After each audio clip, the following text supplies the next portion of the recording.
Well,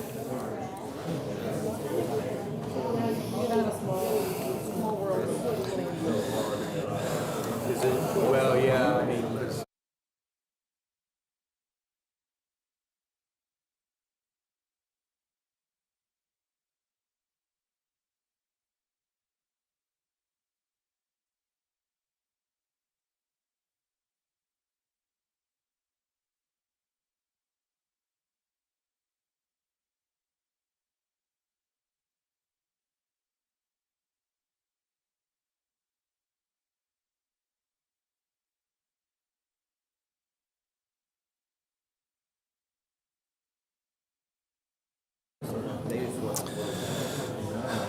good afternoon, everyone. Welcome to the August 28th meeting of the Oklahoma City Planning Commission. I'd like to call us to order. Before we begin, I'd just like to take care of a few housekeeping items. Please silence or turn off your cell phones. If you're here to speak on an item and are not the applicant, please fill out one of the forms available outside and provide it to Elena or Jared down here below. When your item is heard, you'll be called to come to the podium. Come to the podium, please give your name and address for the record. You'll have up to 5 minutes to speak. If you're here to speak on an item with a large group of people, we encourage you to elect a representative to speak on and share your group's concerns. And in that instance, some additional time will be considered for speakers. Where several speakers on the same item are heard individually, we ask that you just do your best to limit repetitious comments and concerns to those that we haven't heard yet. And we reserve the right to limit those repetitious comments. Please direct all your comments or questions to us up here on the commission, and if needed, we'll ask for staff or the applicant to respond. And lastly, we just appreciate everyone's time and the obligations they took away from to be here with us today. And we just ask for your cooperation and upholding the decorum of the meeting. And specifically, we ask that you don't speak from the audience, only when invited to come to the podium. So with that, I appreciate your understanding and assistance. And we'll move to the first item on the agenda, which is the receipt of the minutes. Mr. Chair, I'd like to make a motion to receive the minutes of the August 14th, 2025 meeting. We have a motion to receive the minutes. That's been seconded by Commissioner Govine. Please cast your votes.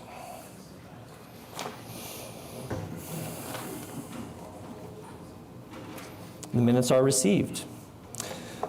Item 3 is continuance requests and uncontested requests. We have 4 uncontested requests. Item 22 is case SPUD 1759, request to defer to September 11th. Item 23 is SPUD 1765, defer to September 11th. Item 24, case PUD 2088, defer to September 11th. And item 25, case PUD 2081, defer to September 25th. So it's my understanding there are several here to speak on 1 or 2 of those items that are up for deferral. And I'll just mention you've signed up to speak. If you want to be heard, we'll certainly allow it. But these are being deferred because of one instance or another, all the details on the application might not be sorted out. So we won't be discussing these items today. They could be changing. If you want to be heard, and you signed up for items 22 or 23, please raise your hand. Okay.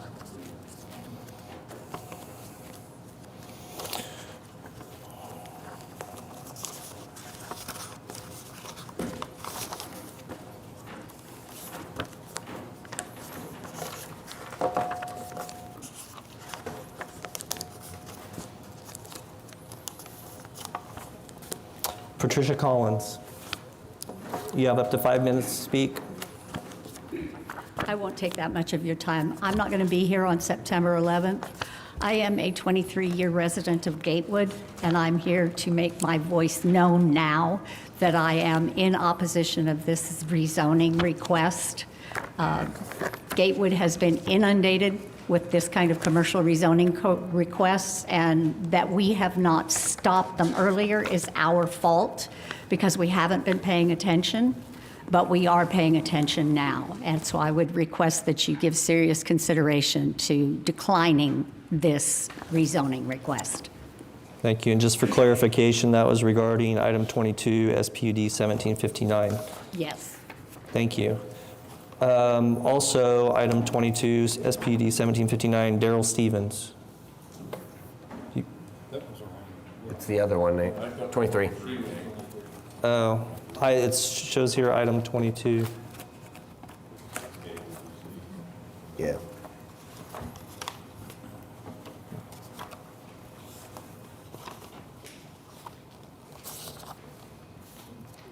Item 22. Good afternoon. Daryl Stevens, 11609 Copper Trails Lane, Oklahoma City, 73170. I'm duly appointed by the HOA to offer our comments. We had been scheduled for the August 14th meeting. With that, we had printed out items on there pertaining to the rezoning of the AA to an R3M. Where our problem came into, one of them was the application. You just spoke to that. The application was very, very lacking in complete information that we could really go through. It referred to the R3M multiple times, and in saying maximums, minimums, and all that, refer to that document, but the document, there was no other reference what was going on. What concerned us in that is the, Sir, could you tell me just what case number this is that you're referring to? I'm sorry, it's SPUD 1759. Okay, The first just one wanted to on make the- sure. First one on the list. The drawing that was sent out had a 5-acre tract that was being requested changed in its zoning. But there's ands and buts that always catch everybody in their contracts. And in discussions, you had to read this thing real close. It says, after it describes the area that's outlined as a 5-acre tract, there is an and in there, and most of our people either were out of the area to get this, and most of them saw this outline and said, well, that doesn't concern us because it's over on the hill, or over on Penn. But it does concern us because it says and it has a description, a legal description on this document that actually carries over to the R2 designation that already exists, but they're combining both of them. So it's not just a 5-acre tract, it's a 5-acre change in request of zoning, but it's also a 5-acre tract that's been existing for years. So we wrote 2 separate letters on August the 7th and submitted them. And the first one was in relative to the application and the lack of information and things like that we didn't feel like we could make a whole lot of determinations, so that's why we said we opposed it. Our biggest item is the stormwater runoff and detention. In there, they go through the request or the application referring to the Chapter 16, and then that they want to make a request to the city to waive the detention in relative to the 5 acres. Well, in my opinion, in our arguments internally in the HOA, we have a 10-acre site now that's going to be one group, and we are Copper Trails Lane here on this other side. We already have major issues with water runoff from all of the agricultural property up on the higher ground. When you add that next 5 acres in there and rezone it, that will let them proceed with building the 3 units or 2 units. The original application listed 9. That would have been 18 families in that property. At the middle of the 5 acres on the dividing line, there's a drop off. R2 drops off, and that's where we get our water over there in the cul-de-sac area. We have no other relief from that water, and people have dealt with that since 2002 when the subdivision was built. There's a real nice stockade fence that's been installed. There's a row of trees down through there in the low valley. Gray Wings Wall is being undermined in the southeast corner because our water hits that stockade, their water hits that stockade fence, and then follows it to the north, and then goes under the fence and across our property to the channel. So the area back there is debris loaded and everything else. But anyway, the cul-de-sac area, the water that comes off those aggregate, I'm an architectural guy, agricultural designations, we have no relief from the water that runs off into that cul-de-sac until you get down to almost 119th Street, which is almost 1,600 feet. There is no drops. There's no other way of controlling that water during the heavy rains this spring.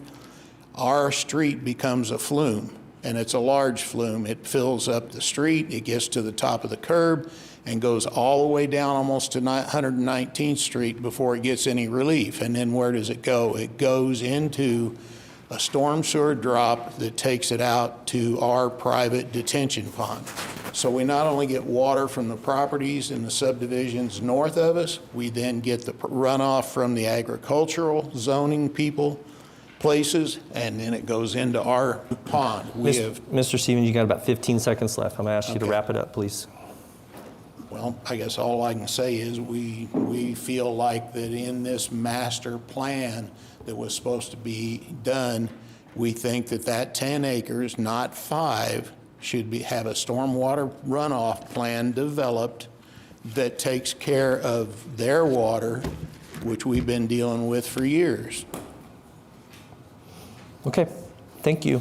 That is the two that I had signed up to speak on item 22, SPUD 1759. I have 2 more signed up for item 23, SPUD 1765. Ms. Drum, would you like to be heard? One minute on that, sorry, just on Ms. Collins.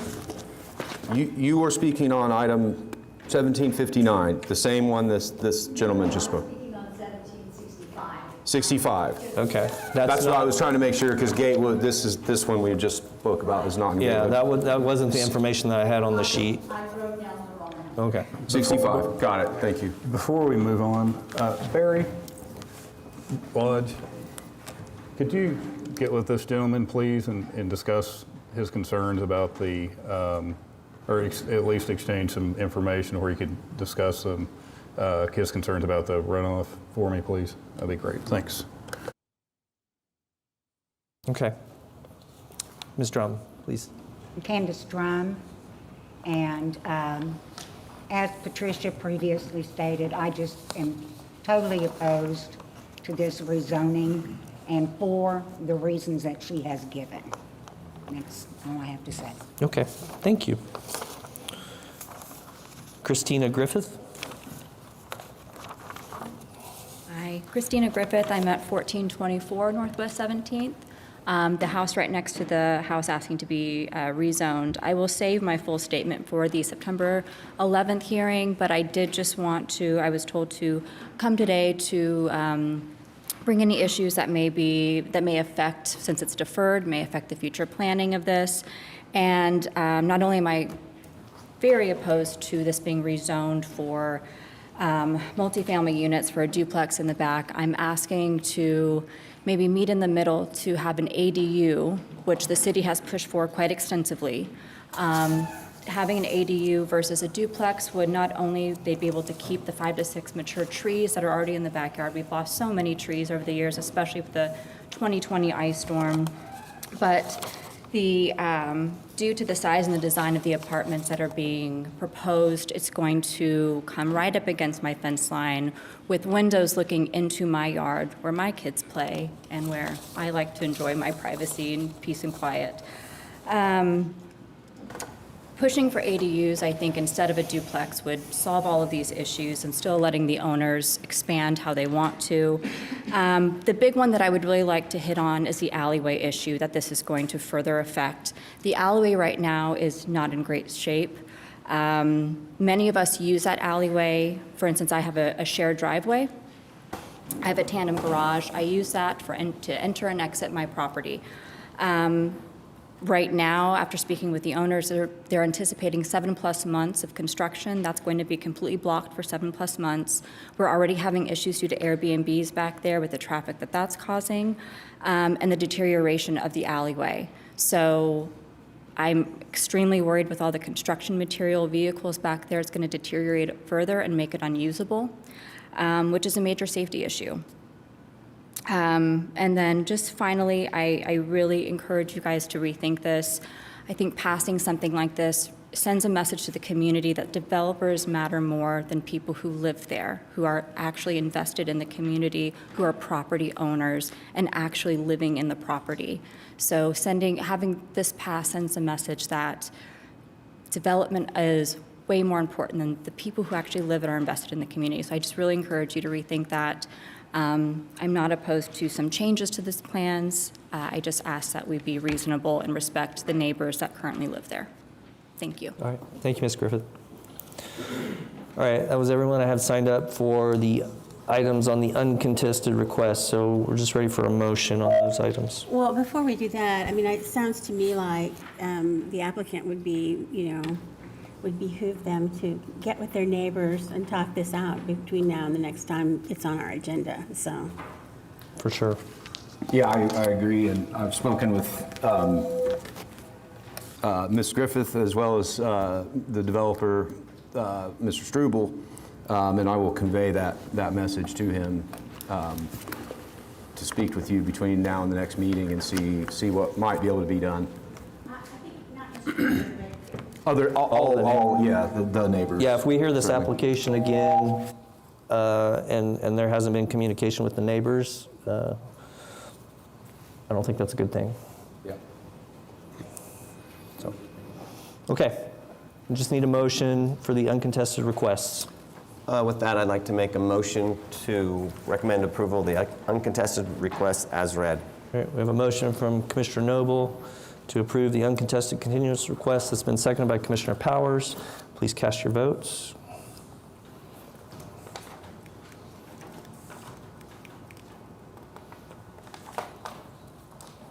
And those uncontested requests are approved. New requests. Item 14, SPUD 1766, request to defer to September 11th. Item 16, case SPUD 1760, also defer to September 11th. Item 9, case PUD 2092, defer to September 25th. Item 17, case SPUD 1755, defer to September 25th. Item 18, case CPA 2025-6, defer to January 15th. And item 19, case PC 10977, also defer to January 15th.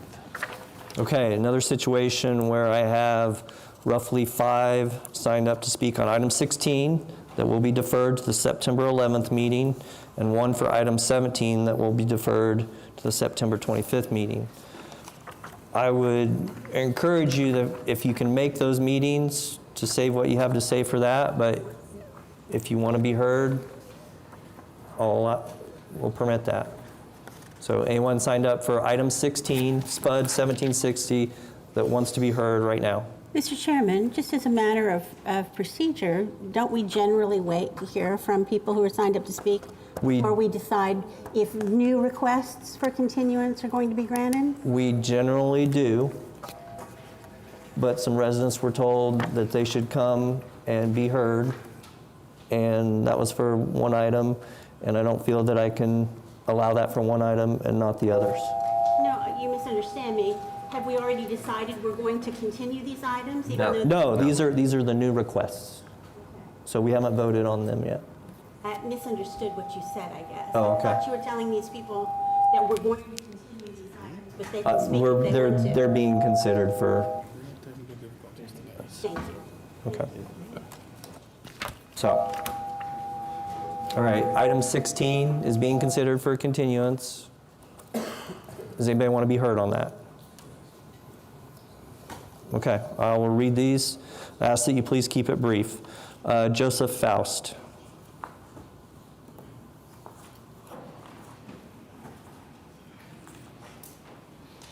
It's Joe Faust, and it's 10700 Garnata Lane in Oklahoma City. It's a 5-acre tract that had been broken down by the previous owner to keep it away from a tax sale. And it was sold at Cleveland County, the sheriff's sale, and 2 different parties bought 2 different pieces of the 5-acre tract. And they're all 5-acre tracts there. We were told originally that it was drainage for the new lake, and all the tracts had to stay in 5 acres. And now they're trying to break it down into smaller and smaller pieces. And I don't think they should be able to do that. Even if we're not going to put in the lake, all the houses in there are on 5-acre tracts. And we have a homeowners association, and I don't think it should be broken down. Okay, thank you. Carson Faust.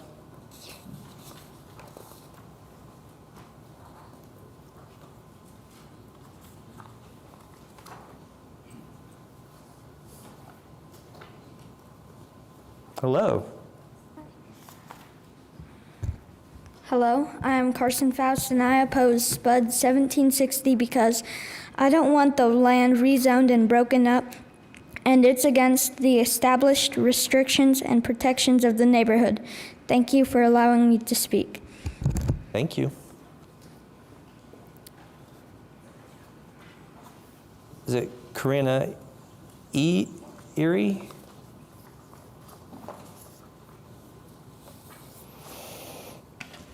Hello, my name is Karina Ene, and I am the owner of the adjacent tract of Lot 1 that is case SPUD 1760. I'm going to just present a few facts. You'll probably hear lots of emotions and distress that this little community went through more than 50 years ago. So what I'm trying to say today is that both tracts of Lot 1 of Garnata Estates are legitimate purchases. Both tracts of Lot 1 of Garnata Estates have legal ownership through title. It is also a fact that both tracts belong to the same lot, which is Lot 1.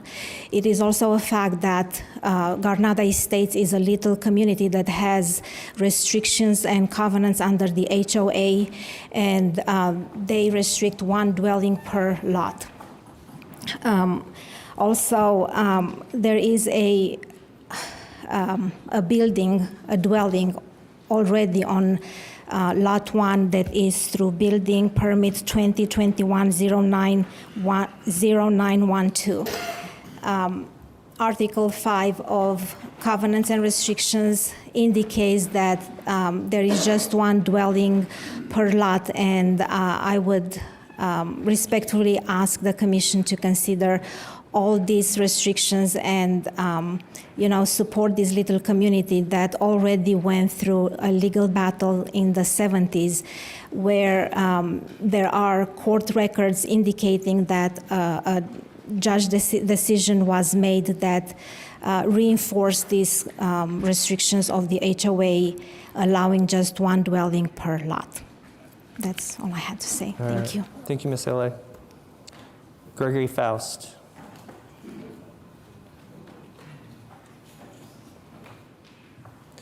Mr. Faust, you've signed up twice. I'm only going to ask you to speak once, and your allotted time's 5 minutes. Understood. I'll try to make this brief. My name is Gregory Faust. I live at 10600 South Garnata Lane, and just want to say good afternoon, Commissioners. I'm a homeowner in Garnata Estates, and I respectfully oppose case number SPUD 1760 because this rezoning conflicts with the recorded plot or plat restrictions that established our neighborhood as a single-family residential. These protections have been upheld in court cases, including litigation between Dr. Nichols and Mays, I believe. Did y'all receive my email? Mm-hmm. Paperwork. And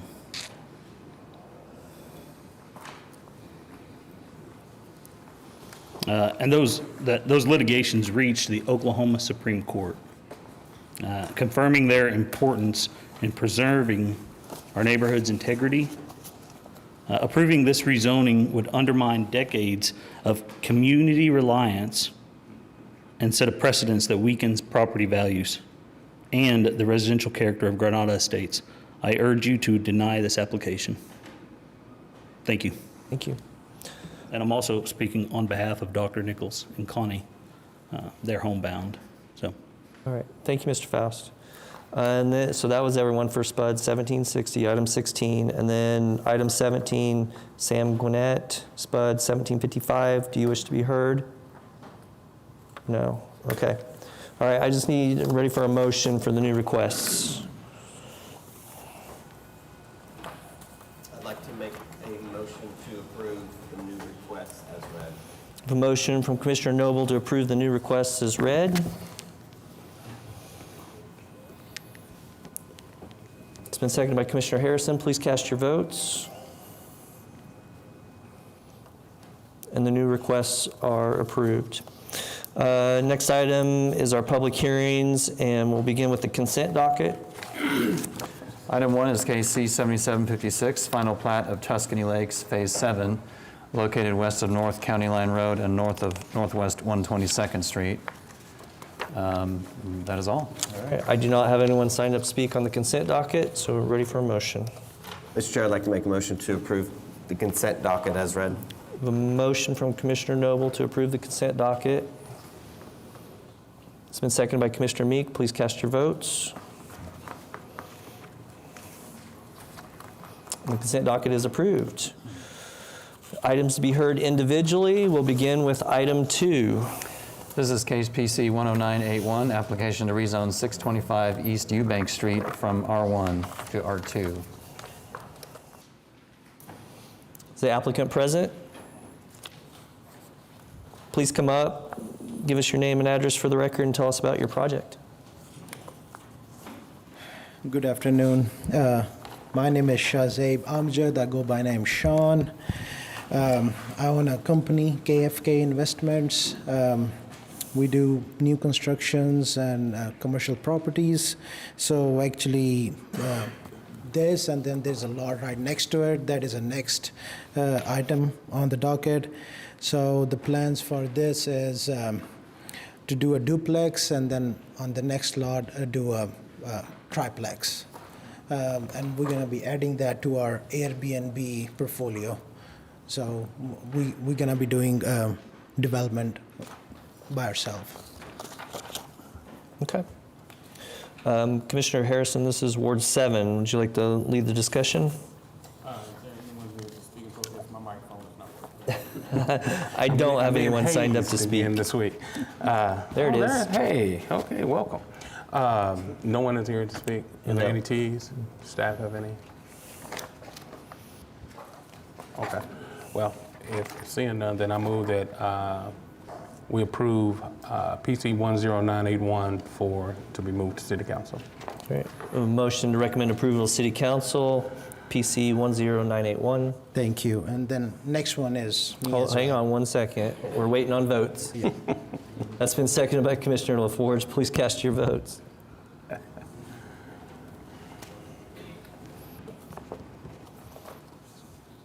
All right. And that item is recommended for approval. Thank you, sir. The next item is item 3. Item 3 is case PC 10982, application to rezone 629 East Eubank Street from R1 to R3. All right. Anything additional you'd like us to let us know about this application? So this is similar to that, but this lot is a little bigger than the other one, so that's what I'm proposing from R1 to R3, so we can do at least 3 to 4 dwellings on this one. Okay. No one signed up to speak? I do not have anyone signed up to speak. Okay. And I move PC 10982 be referred to City Council. All right. I have a motion to recommend City Council approval of PC 10982. It's been seconded by Commissioner Govine. Please cast your votes. And that item is recommended for approval. Good luck. Thank you. Item 4. This is case PUD 2091, application to rezone 12635 North Morgan Road from AA to PUD 2091. Good afternoon, David Box, 525 Northwest 11th Street.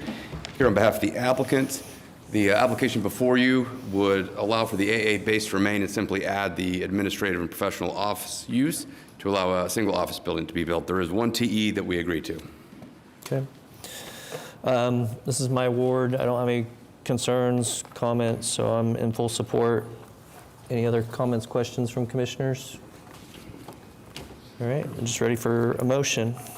Mr. Chair, I'd like to make a motion to recommend approval to the City Council, PUD 2091 with TE number 1. All right, we have a motion from Commissioner Noble, recommend approval of the City Council. It's been seconded by Commissioner Meek. Please cast your votes. And that item is recommended for approval. Thank you. Item 5. This is a PUD 2095, application rezone 1404 Northwest 122nd Street from R1 and PUD 393 to PUD 2095. Once again, David Box, 525 Northwest 11th Street, here on behalf of the applicant. The PUD before you would convert what was once a congregate care facility into single-family and duplex living. There is one TE that we agree with. Happy to answer any questions. All right, Commissioner Harrison, this is Ward 7 again. Anyone signed up to speak at this I moment? do not. I don't believe so. Okay. A motion to, what is that, PUD? Which one is that? Yeah, 2095. PUD 2095 to be referred to City Council for approval. It's a motion from Commissioner Harrison to recommend PUD 2095 to City Council for approval. That's been seconded by Commissioner Noble. Please cast your votes. There's also a TE on it. Subject to the TEs. Thank you. Subject to TE.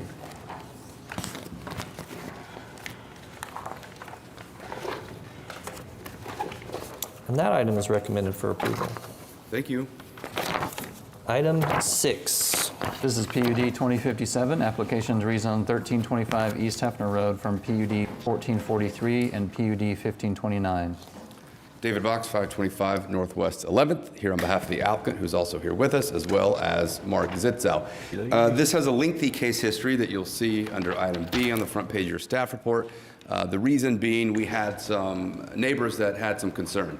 So we are only now coming forward now that that neighbor and his group have indicated that they no longer have any concern. Jared, if you could go to the master development plan map, please. So particularly track 2 is where the concern was, adjacent to those kind of larger rural style lots. Those were obviously developed in a time in which there was not public water, public sewer in the area. We now have public water, public sewer. So we have modified the plan to remain, or have track 2 remain in that acreage style development, with the remainder to be traditional single family. So there are 2 TEs. On TE number 1, we would ask to modify that to simply read at least one street stub shall be provided to the east, and then delete and one street stub provided to the north. You can see that there's an independent parcel immediately north. That was purchased by the individual that owns the home to the north. He purchased that for the specific purpose of providing a buffer. That is not going to be developed, so we would ask to not seek a stub there. We will agree to provide a stub to the east. We are frankly unclear what TE2 is asking for. So I don't know if I can agree. I'd ask staff to tell me what they want.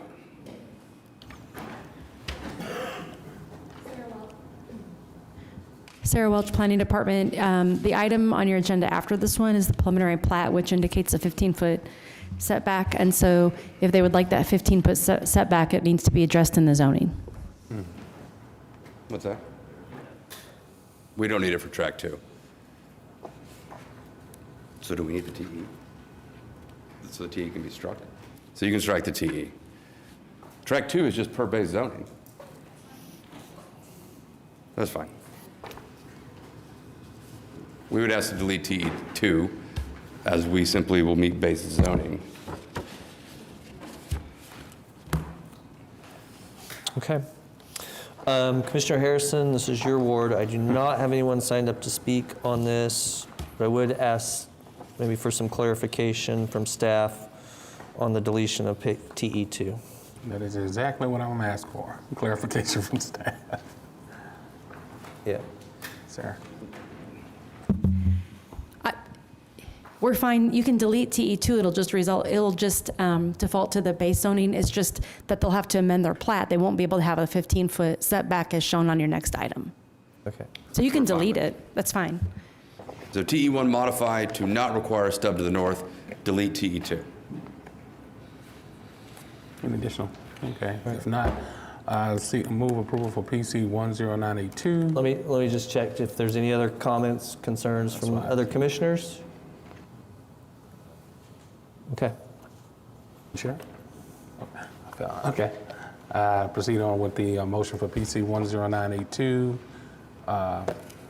including striking TE2 and keeping TE1. I think it's PUD 2057. 2057, I'm sorry. I'm moving ahead too fast.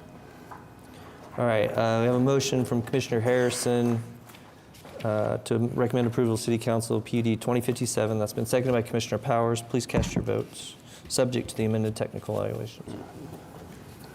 That's how you say that.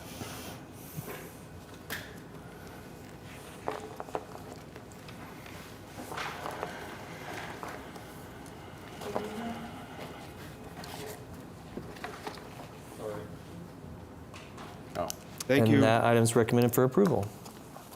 Item 7.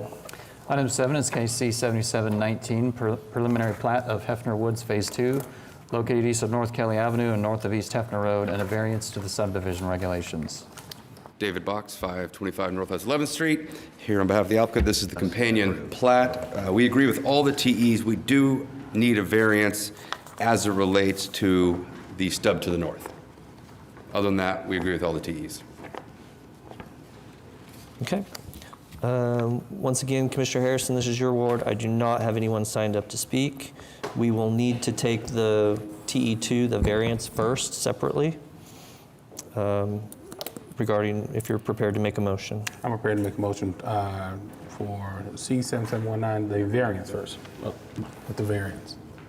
All right, I have a motion to recommend the variance to section 5.3.1.d.5 of the subdivision regulations. It's been seconded by Commissioner Noble. Please cast your votes.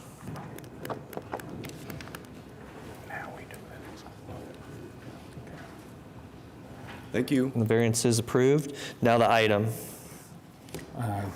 Any other discussion? If not, move approval.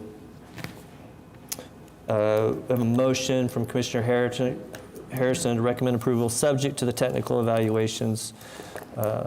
It's been seconded by Commissioner Meek. Please cast your votes.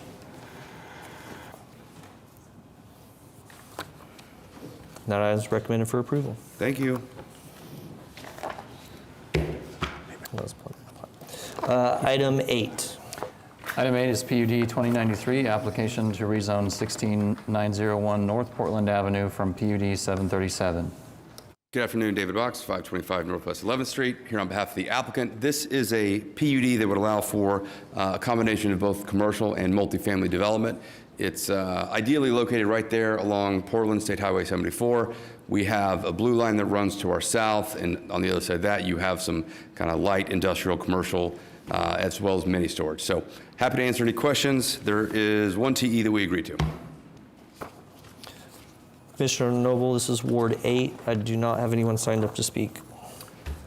Good. Met with the applicant. I know he's been in conversations with the councilperson too, and so this has all been built accordingly. There's R4 place between the C3 and the R1. Seems like a good place for it. Any commissioners have anything on this? No. With that, I'd like to make a motion to recommend approval of PUD 2093 with TE number 1. A motion from Commissioner Noble to recommend the item to City Council for approval, subject to technical evaluations. It's been seconded by Commissioner Meek. Please cast your votes. Thank you. Item 9 has been deferred. Item 10. This is case CE 1143, application to close a portion of the right-of-way for Northwest 12th Street adjacent to lots 22 and 23 in Block 3 of Classen's Marquette Edition, east of North Francis Avenue.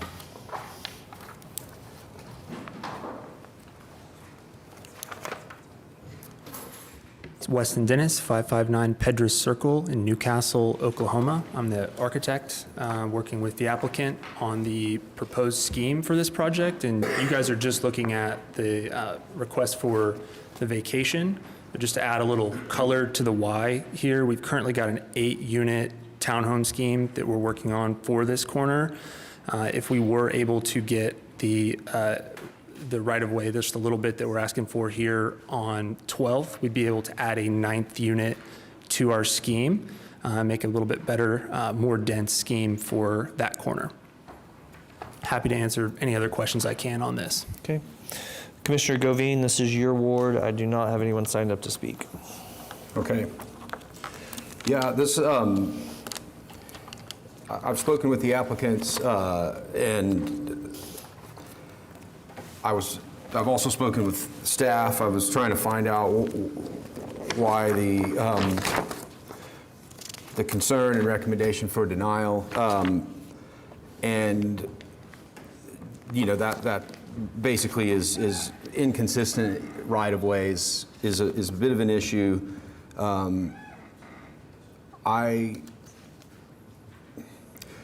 My personal thoughts on this was I'm more or less in support of it. However, and that is based on the fact that it's all parking on this block. There's not an established setback of residential homes. The property immediately to the west on the corner of 12th and Francis has been demolished, so there's not a home there. So there's minimal established street frontage. However, that said, the inconsistent easements are not a great thing. So I may not. I can only speak for myself, and I told you guys that I didn't really see any real issue with this. However, there is some concern about inconsistent easement since you don't control the whole block. And so I'm kind of opening the discussion up to others here to get some thoughts on it. Yeah, before any kind of motion's made. I'll jump in, because I know you're always typically trying to be very flexible and help extra developments, but I'm a little more conservative, and right-of-ways are for a good reason. I'd like to own property sometimes too, and love for it if I just got extra land and extra ability to develop more than I typically am able to, but a right-of-way is for a good reason. It's along the whole block. The city may need the right-of-way in the future. What may exist today is not as big a concern as what we might need the right-of-way in the future for, so I am not in favor of just closing a right-of-way just to allow a little extra squeezing in, so.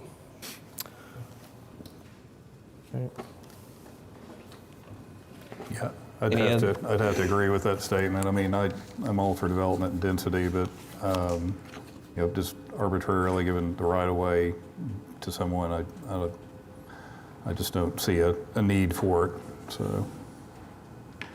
That's where I am too. I don't think that this is a good precedent to set, especially on such a piecemeal basis and so on. I just don't think this is the right place to do this. Yeah, I mean, that's kind of where we are. I knew that there was some strong sentiment about that particular item. I think maybe if you were able to get, you know, the adjacent property owners on board with this, there might be something that could be done in the future, but that was kind of where things went. So, like I said, I don't have an issue with the design, the density. It got a little confusing on what the, was it UDC, Urban Design Commission, had said with regard to this and what their approval and how that related to the process. But I'm happy to make a motion to approve and have that voted down, or I think because this is I don't know what else to do on this because it's a CE. Is this a recommendation or a? This is a recommendation to City Council. To Council. Would you like us to go ahead and vote on it? Yeah, no problem. Okay, well, I'm going to move to recommend approval of CE 1143. A motion from Commissioner Govine to recommend approval. We're waiting on a second. It's been seconded by Commissioner Harrison. Please cast your votes.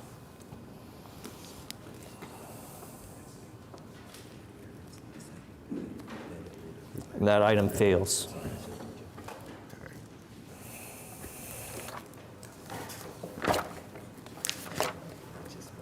Okay, so then we'll need to do another motion. I'll make a motion to deny the application, or recommend denial. All right, we have a motion from Commissioner LaForge to recommend denial of the item.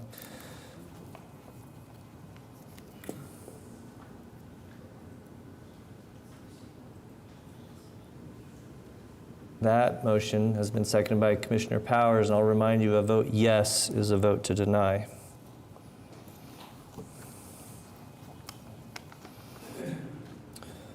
So that item is recommended for denial. So, thank you. Item 11. This is SPUD 1770, application to rezone 14809 Southeast 149th Street from AA. Good afternoon, Mark Zitzel with Johnson & Associates. Address is 1 East Sheridan Avenue. Before you use a SPUD to rezone to allow for commercial development, staff recommends approval. We do have 2 TEs. Thank you for going to the site plan. We agree in part with TE1. I think we're asking to either strike the second part or provide some sort of clarification. So our drive location was pretty purposeful. We're agreeable to only have one, but when we talk about meeting offset requirements, I want to make sure that we're not being required to meet an offset from a drive across the street. So there are 2 irregular, legal, illegal drives across from us. We can't align with the one furthest east because our driveway would be off our property line. And any further to the east on our property creates a sight distance issue. You can see the topo lines if you zoom in. There's a significant embankment that slopes down and gets smaller as you get to where our driveway is proposed. So there'd be sight distance issues, a lot more tree clearing if we move our driveway. So we just want to make sure that the drive that we show here would be permitted and that second part of the TE doesn't cause us issues at permitting in relation to meet all offsets. So whether we say, or per Exhibit B, that location's fine, we're open to what the commission wants to do, but, and then we're agreeable to TE2. So, Mark, it can't go all the way to the east side? So our radii, all the way to the east side, no, because the embankment is the steepest on the east side. Okay. And you can kind of see the contour lines of how closely stacked they are. Yeah. It's significant. And we've moved it as far west as we can before the radius of our drive encroaches onto the neighboring property. All right. We did talk about this in the pre-meeting also, and did talk about it with traffic. You still have to meet all of the site distance and the locations to get the driveway when it gets permitted, but they were okay with the location. Perfect. So I'm open to how you want to amend the TE, whether you say or as shown.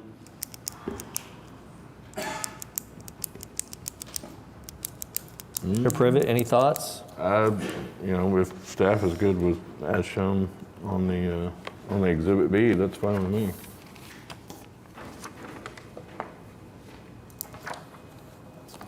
Okay. All right, I hear no objections, so. All right. Any other discussion? Let's be sure we know, we're talking about this Exhibit B and not some Exhibit B we come up with in the future. All right, yeah, Exhibit B of SPUD. Of the 1770. application, B of the Right. application. We, by chance, have anybody signed up? I do have one person signed up to speak, Okay, yes. Let's hear from them. All right, Trey Thornton. How's it going, y'all? Good afternoon. I just had a couple of quick questions. My name is Trey Thornton. I'm one of the pastors at the church across the way. First, I want to say thank you for the opportunity to hear about this. We're thankful to meet the owners. We're not opposed to the rezoning. We're not opposed to it, but we just have a couple of quick questions and a note about that. We know the future growth coming with the turnpike. I'll make this quick. So we just had a couple of quick questions that we wanted to ask. What the planning is of the building? Are we just trying to switch it over to commercial zoning for the turnpike coming in, or is there a specific plan? I'll just ask my 3 and then I'll let response. Yeah, please do. So that was one of them for this property. To note, we also have a private Christian school campus that's been in there in one of our buildings for about 2 years. And so just making sure there wasn't any legal or legal requirements there as far as a liquor store or a dispensary within a certain amount of footage to our campus. And then just actually, you know what, that was basically the two questions. So essentially, what is the plan for this commercial area? Thank you. Thank you, Mr. Thornton. So the proposed developer and tenant is a Dollar General, and we'd of course meet all local, state requirements in terms of separation for any other uses that may one day be on the property. Okay. I've got kind of a question on materials, not specifically about this. I mean, it's in here, and I just wanted to have a quick discussion, or at least bring up something for you guys in the Planning Commission to think about. Under the architectural materials, it's 70% brick, veneer rock, concrete board, or stone masonry. We have an example of this in my ward that was built a few years ago that ended up being 90% concrete board with a little bit of brick. And I just kind of question if that's a standard that we want to allow people to build to. So, and I'm not necessarily opposed to this application, just in general. I think we need to kind of think through that as we move forward, because in my opinion, it's slightly a step above vinyl siding. And so I know I frankly would rather see much more EIFS than I would the Hardy Plank type product. So at any rate, just an opinion. And you do see Dollar Generals built in multiple different ways. And so I'd like to hear what we can get out of the applicant. Well, in this particular application, we'd ask that we have the architectural material language that's standard in every PUD and SPUD remain as it's drafted. So your question is really whether the language that we have is sufficient for the standard that we want. Yes. And just, again, I brought it up because of this one. It reminded me of, and it was not a Dollar General, it was another store similar. Just the materials themselves really seems very cheap compared to a lot of the other things that we hold people to. So Hardy Plank, not in this business, so is that kind of concrete siding? Concrete siding, generally lap siding. It can't be. It meets the requirement for 70%. I mean, it meets the requirement for masonry. Does it? Yeah, I don't know that I would put it in the category of masonry. So do we know, I mean, in terms of approvals of permitting and that kind of stuff, does it meet the standard for masonry? Well, it's not a masonry product. It's in our description, it's lumped into the 70%. It is. So we kind of have that standard language, and Commissioner Newman, when I first joined Planning Commission, we had reviewed that kind of standard boilerplate language, and I think there were some adjustments made, but I don't think it's perfect either, and it's a good topic of review to possibly and I'm not saying that we shouldn't allow it, but maybe it should be a smaller percentage or where it is used. So, and again, not specifically to this, but it just caught my eye when I read this. what I want to be sure of is that we're not talking about something that was like an administrative approval of a slight percentage of additional whatever, so it's not being counted in that 70%. You think it does count within the 70%. It falls within that. And the question is whether we want it to or not. Yeah, and what I'm hearing you're saying is we've got a 70% that includes brick veneer, masonry, hardy board, or cementitious siding. And then we limit 30% EIFS, stucco, wood, or architectural metal. That either the percentages could be tweaked, or the categories of what's in each percentage could be revised. Because you're basically saying EIFS isn't that bad, stucco's not that bad. It's as good or better as cement board siding, which I don't disagree with. This is something that we kind of got off on when Scott Cravens sat on. He was He hated EIFS. huge, yeah, he hated EIFS. But for a very practical reason, at the time, it was not insurable. So when there was damage to it, the damage, didn't get repaired. It just stayed and looked awful. So someone has told me since then that they've come up with better EFS or whatever that does, is insurable, that is blah, blah, blah. I mean, if we need to have some kind of in the weeds study about what's in these categories and what's working and what's not, I'm all in favor of that. We don't need a bunch of damaged, ugly buildings in Oklahoma City. Yeah, I agree. I think it's worth more discussion, and with the new stucco systems that are out there and exterior continuous insulation, it's like splitting hairs to differentiate EFS from traditional stucco. Yeah. You could, and so it's one thing when they're both in the same 30% category, but when stucco's in the 70% category and EFS is in the 30%, I'm like, what are we really achieving here? So.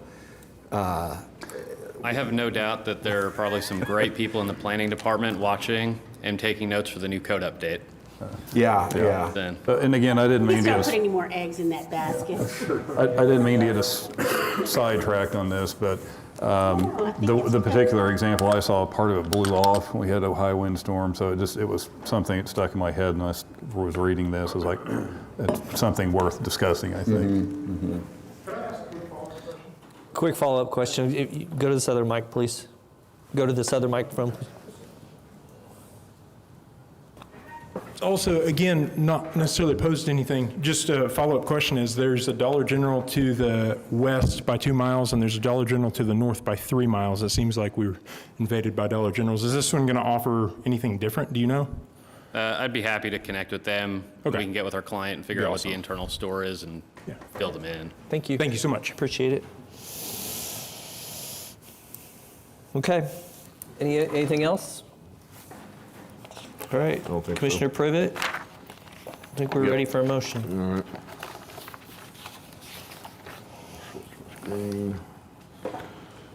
The only thing we have to really, I guess, hash out are the TEs. So approval of the application, SPUD 1770 per, let's see, amend TE1 to state driveways as shown per SPUD Exhibit B. And were you good with TE2? You said per the SPUD Exhibit B? Exhibit B driveway shown on, yeah. Okay. The way you've got it shown on Exhibit B. Yeah. B, with the The whole first part of the TE, this was just an addition to the latter part of it, correct? Right, I think, Sarah Welch Planning Department. One I access. think you're fine if you just delete the second sentence because you're limiting it to one and then you're letting everything else control the location. Okay, we'll do that. Yeah, deleting the second sentence of TE1, starting with driveways within this SPUD. And TE2 as written, and that's it. That was a motion? Okay, I wasn't sure I caught that. So we have a motion from Commissioner Privet to recommend SPUD 1770 City Council subject to the amended TEs. I'm waiting. There it goes. It's been seconded by Commissioner Meek. Please cast your votes.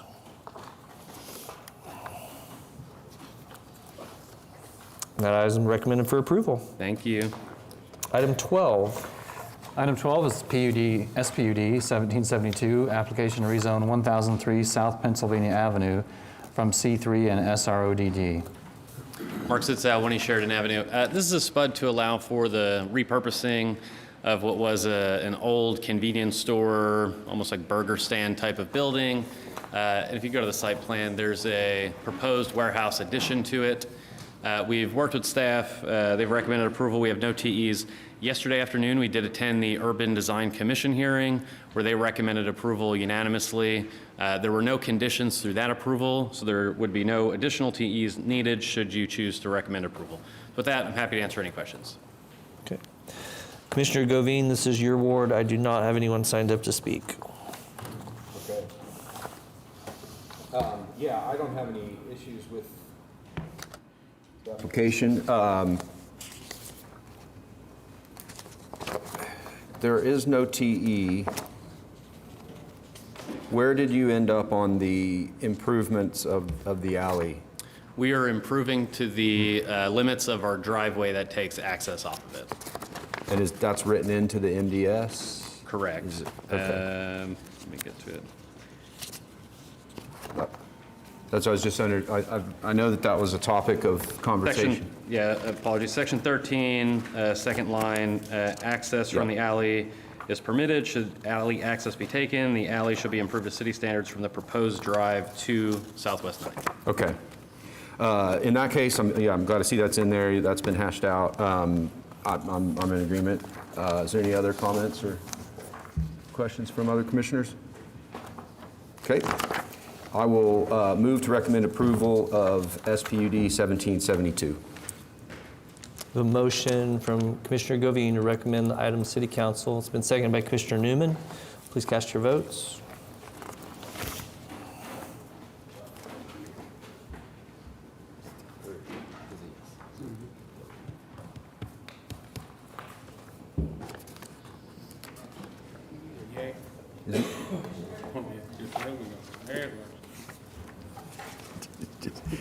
All right, and that item is recommended for approval.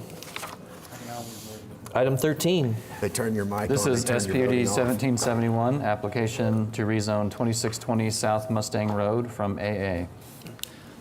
Mason Schwartz, 522 Colcord Drive, here on behalf of the applicant. This project is about 4.5 acres, currently zoned agricultural. Our client owns it and currently lives in his personal residence there. He is looking to market it for commercial future use and development. The property on the east side of Mustang Road here is ag. The property on the west side, as you'll see there, are SPUDs that have been approved over the last few years for commercial development. So what our goal is with this SPUD essentially is to provide for the same types of commercial development that were approved right across the street. As you'll note, our north property line lines up with the north property line of SPUD 1474, so we're not extending the commercial northward farther away from the hard corner.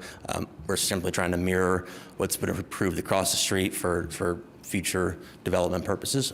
So what we've done with the SPUD essentially is copy and paste a large part of SPUD 1740, just because that SPUD that's in the middle there was approved more recently. So we figured the conditions in that might be more appropriate for what the commission would want to see.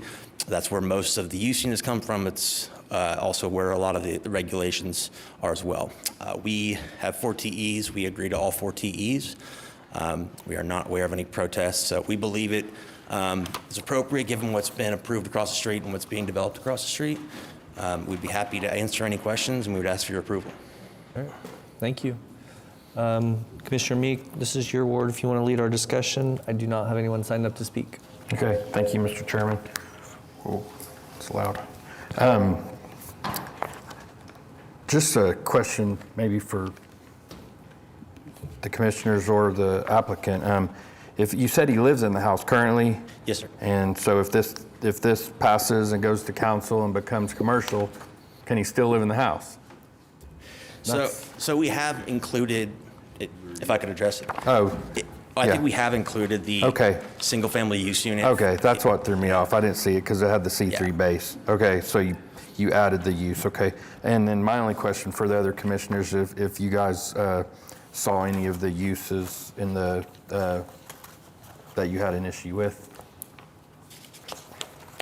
Otherwise, with no one signed up to speak, and it mirroring what's across the street, I'm good with it, and the applicant's good with all the TEs.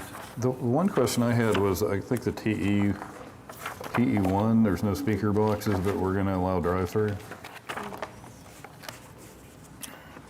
I also have a question about that TE. I think, speaker boxes are not permitted would be a good place to end that sentence for any use. Car lot, whatever. I know that's not included among the current allowed uses, but still, I think there don't need to be any speaker boxes this close to residential property. This area around it will all develop residentially. Right. Okay, well, I thought it was odd that we would allow the use and not, it's like McDonald's is not going to go there if there's no speaker box. So. Well, I think the examples like I go eat at a place called Ninja that you have to pull up to the window. And you get your food. And you order and get your food there. So and there's a R4 multifamily next door, so they're not having to listen to people yap on a speaker box at a sign. So, but I am I'm fine good. with the applicant, I mean, with it if the applicant's good with it. Right. Yeah, I agree with that. Anything else? Okay, with that, I'd like to recommend approval of SPUD 1771 to City Council. Subject to the technical Subject evaluation? to the 4 TEs as written. All right. A motion from Commissioner Meek to recommend the item to City Council. It's been seconded by Commissioner LaForge. Please cast your votes. Do we not just establish that we don't want to allow speaker boxes Yeah, for we're any gonna use, not amend just? One, right? Can I address that? Sarah Welch, Planning Department. That is copied from the SPUD across the street. So that is what you all approved in the SPUDs to the west. Shame on us. Well, it's actually more restrictive than the 150 feet. I think that. Well, but it's not more restrictive than if we just said speaker boxes are not permitted, period. Because it's only tied to one use. What about a convenience store or beverage sales that has a drive-up window that's not eating establishment drive-in? I agree. Could they, that, in theory, if you apply the language, then they could have a speaker box. It's only the TE associates it with that specific use. I think that's right. I think it just needs to be a Right. blanket prohibition. I don't mind modifying my motion to modify T number 1 to read that speaker boxes are not permitted, period. I think we can agree to that. Yeah. Okay, all right. I believe we're ready. Is that the extent of the modification? Yes. Okay. Do we need to redo? So do we need a second to modify his modified motion? Okay, all right. So Commissioner Meeks modified his Second it. motion. And seconded by Commissioner LaForge. Please cast your vote. Just for that or application? Thank you. The item's recommended for approval. Item 14 has been deferred. Item 15. This is SPUD 1764, application to rezone 2308 North Florida Avenue from R1 and Gatewood UC to SPUD 1764 and Gatewood UC. Good afternoon, ladies and gentlemen. I'm Taylor Volk, 827 Northwest 17th Street. This is an application for building 2 single-family residential houses. It's currently situated on a third of an acre lot, so we'd be adding just 2 more residential real estate. They're both about 1122 square feet each. Currently, there's an existing drive for the duplex that's located off North Florida Avenue and Northwest 22nd. The driveway is off of 22nd Street for a single car, and then there's also another driveway that's existing off of North Florida Avenue on the north side of that building. We're proposing adding 2 new driveways for the new residential real estate. Historically, this lot had another house on the lot, which is what prompted the idea of being able to build on this site as well. It's got a keeper of addresses, showed the address, but we included that into our plan. Does anyone have any questions? Commissioner Govine, this is Ward 6. I do not have anyone signed up to speak. Thank you. Have you read the 4 TEs that have been added to the application? Have you had a chance to? I was notified that there was a request to not include one of the driveways. Is that correct? That's right. That's where I was going. And so I want to confirm that you're okay with all 4 TEs. Number 2 specifically says revised section access. This SPUD shall be limited to 1 access from Northwest 22nd Street and no more than 2 access from North Florida Avenue. New driveways shall be no wider than 16 feet. Should the existing driveway on North Florida Avenue not be utilized, it shall be curbed and landscaped. All private access drives shall be constructed in accordance with City of OKC standards and specs. So is that a recommendation, or is that what it would be required in order for the site to be approved? That would be conditional on the approval today. Okay, then we can absolutely agree to that. Okay. Thanks for the clarification. So that what I'm looking at on your site plan, which, by the way, I mean, I'm in support of the application. I think this is a good lot for an infill development. It's within the character of Gatewood, based on the elevations that I'm seeing, if that's what you intend to build. I hope that is. It is, sir. Yep, and Sam Gresham, architect, he put the proposed documents together. But I have the plans for the actual building itself too, and that would be the plan, is what has been depicted.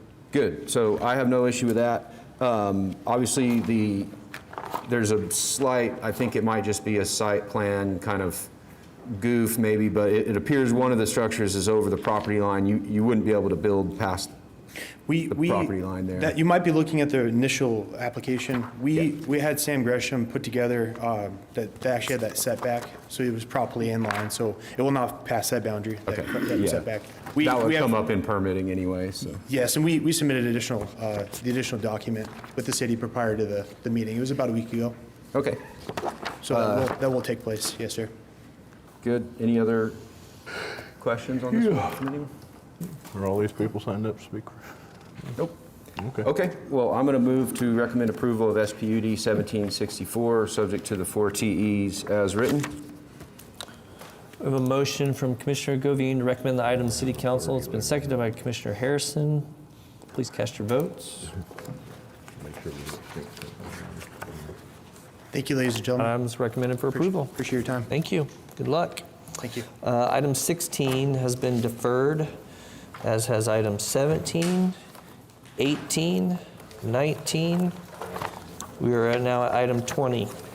Item 20 is SPUD 1763, application to rezone 12516 Roberts Road from AA.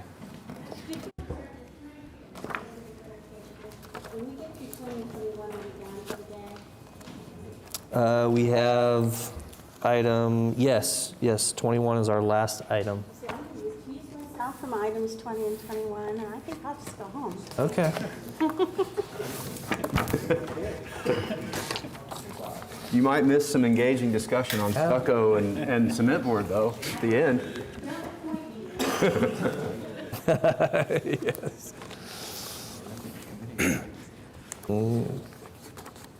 Good afternoon, Mason Schwartz again, 522 Colcord Drive. This is an application to rezone from AA to a SPUD. There's a purchaser in line for this property. Right now the property is vacant. I don't know if you've got an aerial, Jared, that you can show. Yeah, the property is currently vacant. What our buyer wants to do is construct his own personal residence on the property, as well as a standard accessory building, not an ADU, and wants the ability in the future to construct a second single-family home, which he would intend to use for his folks, his parents, family members. So we have drafted a SPUD that we believe achieves those goals as narrowly tailored as possible without giving any additional leeway. So the property is 3.5 acres in total for the SPUD. The SPUD would allow for a maximum of 2 single-family homes on a maximum of 2 lots if it's ever split for a second lot and second home. If the second home is constructed and the second lot is split off, there's protections in place for minimum lot size of 70,000 square feet, which is about minimum lot size of 1.65 acres. So the lot in theory could go from 1.65 acres if 2 homes are constructed to 3.5 acres if 1 home is constructed here. Also a minimum lot width of 200 feet. The homes will be located on Roberts Road, which takes access from Northwest 122nd. Roberts is a private road.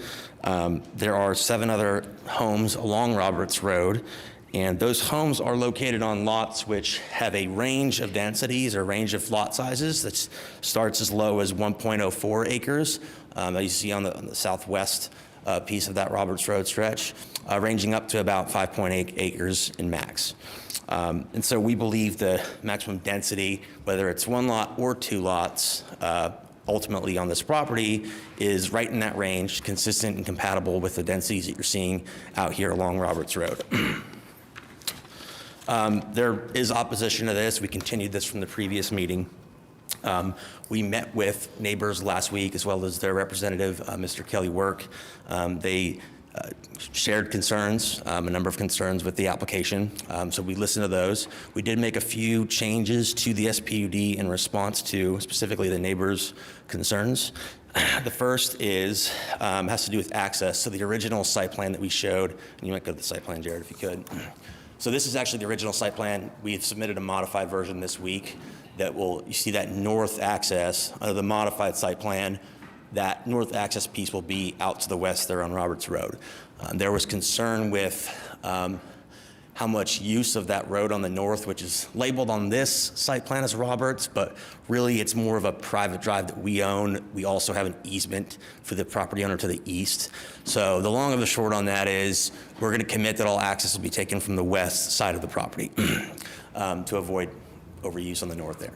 The second item that we have agreed to revise within the SPUD has to do with the interior lot lines. So if you look at this version of the site plan, you see the lot line in the middle.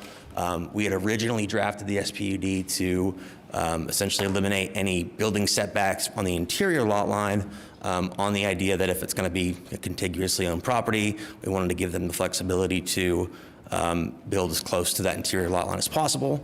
The neighbors raised some concerns with, well, if the buildings are too close, that could affect the aesthetic character going up the street. So what we did was revise, or willing to agree to today, and we will revise SPUD to provide that that interior lot line setback will be 25 feet. So a building separation of 50 feet if the second home is chosen to be constructed in the future. That change also essentially moots out the TE, so we can agree to the TE as well. A couple more points, and I'm sure some folks will want to speak as well. There was a lot of discussion about previous submissions for lot split approvals along Roberts Road. Apparently back in 2014, I believe, there was a request on the west side here to the south, but on Roberts Road, to split a 4-acre piece into 3 lots. It would be 2 lots, 1 and 1. As I understand it, that was denied. We don't believe this is like that. We think 3 lots on 4 acres, with 2 of them being 1-acre lots, is certainly more dense and not the same as what we're asking for, which is a total of 2 lots over the course of 3.5 acres. But we should also note that, again, what we're asking for of the 1.75 acre lots is not the smallest parcel out there on Roberts Road. There's 2 that are smaller. One is directly to the south of ours, and it's a 1.5 acre lot, so that would be smaller than our minimum lot size. The other is at the northwest corner of 122nd and Roberts, so it's the first one on the left when you pull onto Roberts. That's 1.04 acres that was actually approved by a lot split back in 1995 to make that a 1.04 acre lot. So despite what was done in 2014, we think that's different, and we think this is certainly more appropriate. We'd be happy to answer any questions in response to what's brought up, but we'd ask for your approval. Mason, who's on the hook for Roberts Road maintenance? I'm sorry? The Roberts Road maintenance, who's on the hook for that? It's privately maintained collectively amongst the owners that are adjoining it. Is it within covenants, or is it? I believe there's covenants to that effect, yeah. Okay. Okay. Commissioner Harrison, this is Ward 7, so I'll let you lead our discussion. I do have 2 people signed up to speak. Okay. We'll start with Mr. Kelly Work.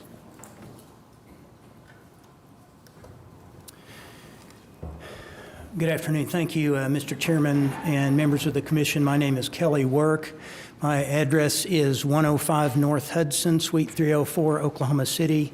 And I am here in opposition to this proposed rezoning to SPUD 1763 on behalf of the owners of 5 of the 6 other tracts that front along Roberts Road.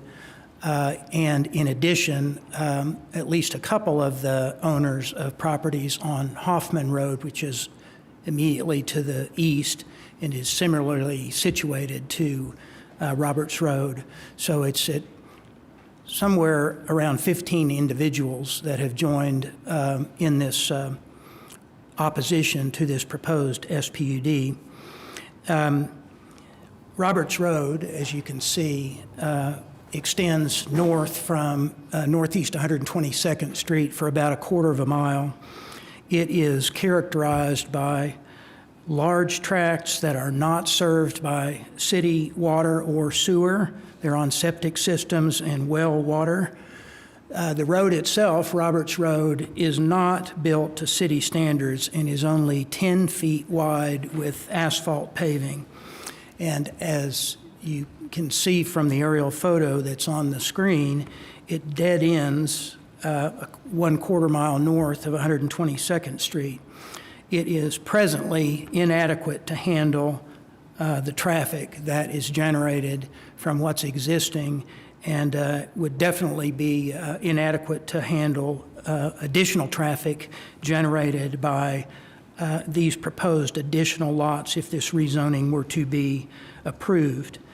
The Roberts Road further does not meet the standards for public safety emergency vehicles.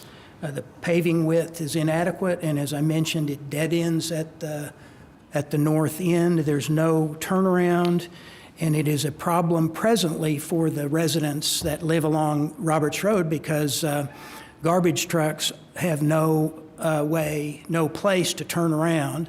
What they do when they come to pick up trash is they use residents' private driveways currently to turn around at the north end of the road.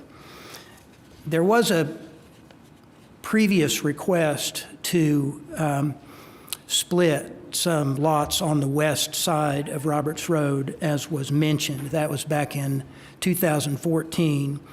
There was a 4-acre tract that was proposed to be split into 3 separate lots, so 4 acres into 3 lots. There wasn't any plan at that time to improve any of the infrastructure, either with regard to utility provision or for the improvements to the condition of Roberts Road. At that time, the commission determined that that request was inappropriate and denied it. That was 2014. If this present SPUD request is approved, which would allow this tract to be subdivided, it would set a negative precedent in our view that would likely result in additional requests that would further negatively impact the neighborhood. The infrastructure is simply not there to support it, and there is no plan or commitment in this proposed SPUD to either provide improvements to Roberts Road or to extend city water or sewer. Additionally, I want to mention that there is a recorded restrictive covenant that applies to this property and all of the properties along Roberts Road that actually prohibit lot splits below 5 acres in size until Roberts Road is improved to minimum city standards and is dedicated to and accepted by the city.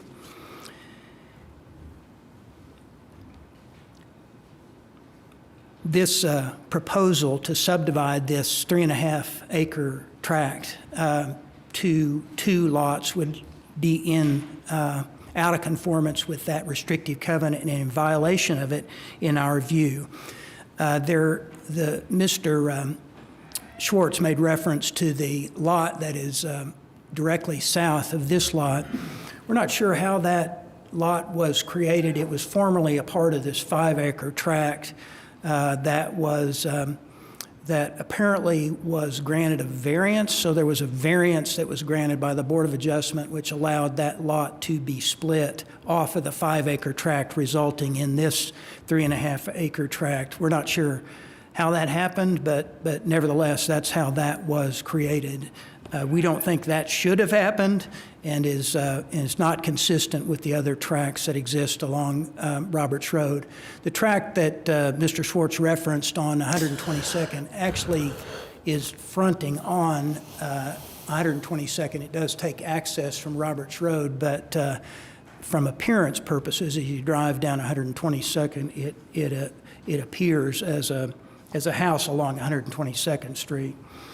We ask that you deny this rezoning request and not allow this subdivision of additional properties to create additional lots on Roberts Road, which is just not suited to handle it. I'm happy to answer any questions that you may have. Any questions for Mr. Work?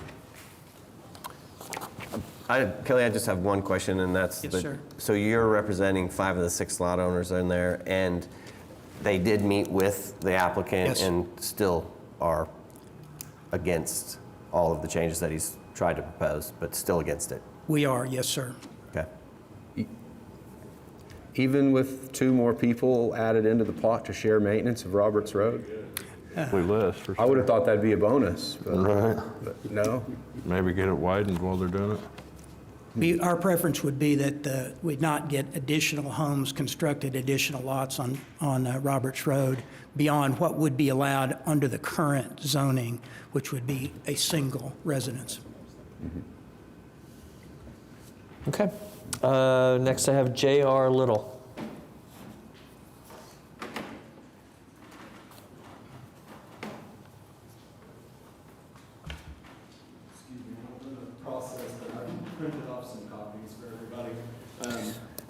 This, hopefully you can hear me well. This is basically as Mr. Schwartz. Oh, sorry, I'm J.R. Little. I own the home 12600 Roberts Road. I have the cross property easement access that Mr. Schwartz referenced on the north property line. It is a gravel driveway currently. It's not maintained as part of Roberts Road, shared in cost amongst all of the other property owners. I maintain that road regularly myself. The subject property was originally part of my parcel that was previously separated by the owner of my property originally back in the 60s or 70s. He granted himself permanent easement across it. So while they do own that, it is a permanent easement that they never were burdened by any loss in financial or otherwise as a result of that. So what I've printed off a copy is what he referenced, the changes that they had offered to move that driveway over to the paved surface, which again is 10 foot wide. And once he provided that, I did a quick calculation. While I don't have a whole lot of experience in this realm, with an engineering background, I did do a little bit of surface area calculations. And based on those, I combined the surface area of impermeable surfaces for the roadways, driveways, or the structures themselves. And on these lots referenced of the subject property, those combined basically came out to around approximately 34,236 square foot of non-permeable surface in this area. And based on the topographic view or bird's eye view that you guys reference, you can't tell the topography, but this is to the north, it falls quite drastically, and there's a creek that runs across the north property line of this. And so quite typically, including today with the big influx of rain that we had, it was running up to the surface level of my cross access and across Roberts Road. Quite often it floods that creek, and those 2 properties referenced in their application to the north are part of a CUP that's a developed neighborhood, a separate area. They very rarely can even see through the tree line across this natural barrier, which is the creek, to even see this subject property. So I expect that they would have no consideration for what's going on in this area. However, their pool in their backyard is quite often flooded by that creek. So by adding all this additional 34,000 square foot of surface area, it's going to increase the amount of water running down the drainage ditch, which is not infrastructure provided by the city. It has no sewer system or anything or otherwise to control the flow of the water. It's going to increase that creek. It's going to be running over that road more often, washing it out. I routinely maintain it myself at my expense. The neighbors don't participate in that. One of the neighbors helps me out quite often, but that is an additional consideration that I think should be taken into account whenever you're considering this. The city has also adopted the International Fire Code of 2018, and in that it states minimum road widths of 20 foot. But then in addition to that, the city takes into consideration the size of these lots, and knowing that they are 2 acres or less would increase that width and require that it be 26 foot, which it's not. So to now ask this of all of us to accept that we're going to have bottlenecks, we're going to have emergency vehicles that have visited my property with a young kid that's pretty wild in the past, I have concerns. Construction vehicles, other neighbors, quite often we come into it head-on-head playing chicken with one another, and we have to go off on the side of the road in the grass of the yards of other people. If that's an emergency vehicle, what are they to do? Get stuck and then not be able to service us, whether it be our grandparents visiting or our children there that are in dire need of emergency help? That's something else I think that should be strongly weighed into your decision as to whether or not we should add yet again another. I'm not against it. I don't believe any of the other property owners are against the fact that they should be able to build a home here. It is what it is, regardless of what's happened in the past with that bordering property of 1.5 acres and that home that's there.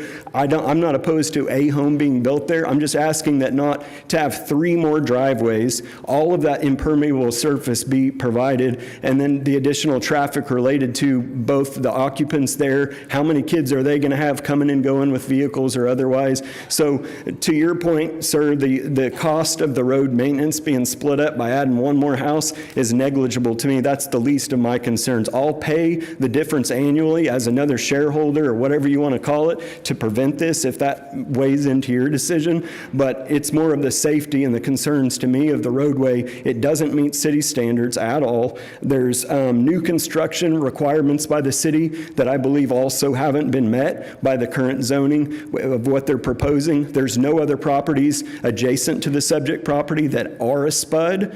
They're all RA or AA, so I think that too should carry a bit of weight in my opinion. I mean, I think that there's a long list. I wrote a whole sermon, if you will, that I wanted to say, but it kept going over 5 minutes, so I just thought I would shoot from the hip and just express my concerns. I think Kelly Work does a lot better job of expressing the legalities of this, but I just kind of wanted to come address that. And then one other thing is, I believe the subject property owners also own the Claude Woody home, which is actually accessed by Hoffman, but it's adjacent and tied to this property, backs up to it. The septic system, to the best of my knowledge, goes on to this subject property currently, and I don't know that that's been disclosed to the potential buyer, but I think that that's a DEQ concern, and it should be. If it's not right now, it should be. In addition, the second property to the north, if that were approved, it also has concerns. It's next to a waterway, and I know that DEQ requires that it be outside of a 100-foot range for any septic system.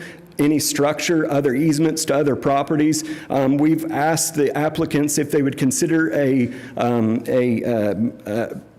ADU rather than the 2 separate parcels in the event that their parents want to live there next to them or whatever the case may be. I think it would be more acceptable to have a pool house or an ADU, if they want to call it that, than to say that this should be 2 separate properties and then the additional traffic associated with single-family homes where there may be children, multiple cars, additional visitors. I think that that's more agreeable. Okay. So I appreciate your time very much. I understand. Thank you, Mr. Little. That's everyone I have signed up to speak. A couple things, try to keep it short in response here. So a lot of sentiment with the neighbors in the meeting was we're okay with 1, but we're not okay with 2. I think all these concerns that have been raised about the road and the other infrastructure issues, then it's really boiling down to 1 home. I don't think there's anything that's been submitted so far that would suggest that 1 additional home here would cause all of these problems with respect to traffic and infrastructure, that it's not already there. I think it's incremental at the very most. But I also would agree with your point that really, if the neighbors want to come together and spend money to improve Roberts Road, this won't create a bigger problem. All it will do is create more payers into that system that will allow them to do that.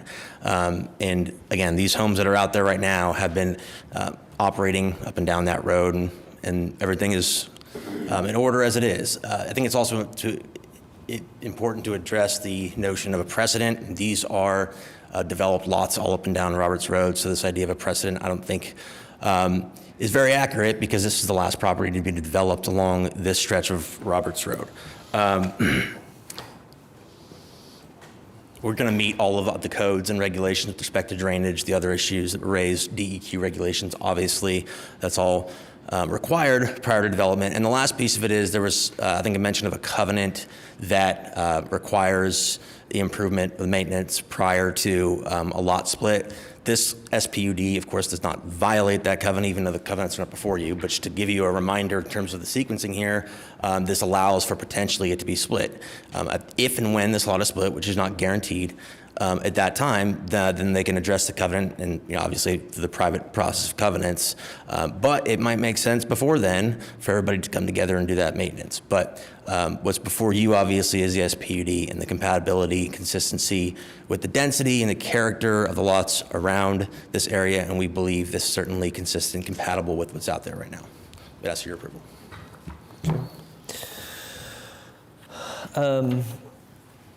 So Commissioner Harrison, we heard from everyone, signed up to speak. You want to lead our discussion? I'd like to hear from all the commissioners on their take, definitely dealing with the covenant, but more importantly, we're hearing from neighbors, and 5 of the 6 who, as Kelly has put forth, are not in agreement. But it sounds like it's an agreement there if it's just one residence. Well, it's not, they haven't formally said that they're going to withdraw their application, but that's been the sentiment. Unfortunately, the buyer, this is an important sticking point for the buyer. It's something that is a non-starter for them, is to have the ability to construct a home for their parents in the future. And so we have to pursue the 2 units. But again, we think the 2 units, even if it goes to 2 units, are still compatible and meet the criteria for approval. What is the logic for the large driveway on one of the lots but not the other one? It's conceptual. It can be, that can all be changed as needed. Okay. I just know that was a concern as far as impermeable services.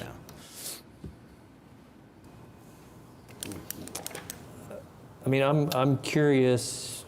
Now I heard a lot, or a residence for parents. So I hear one residence. The neighbors would be good with that. But now I'm curious, if this were to come before us as just a SPUD to build 2 residences on one lot, like how would we view that differently?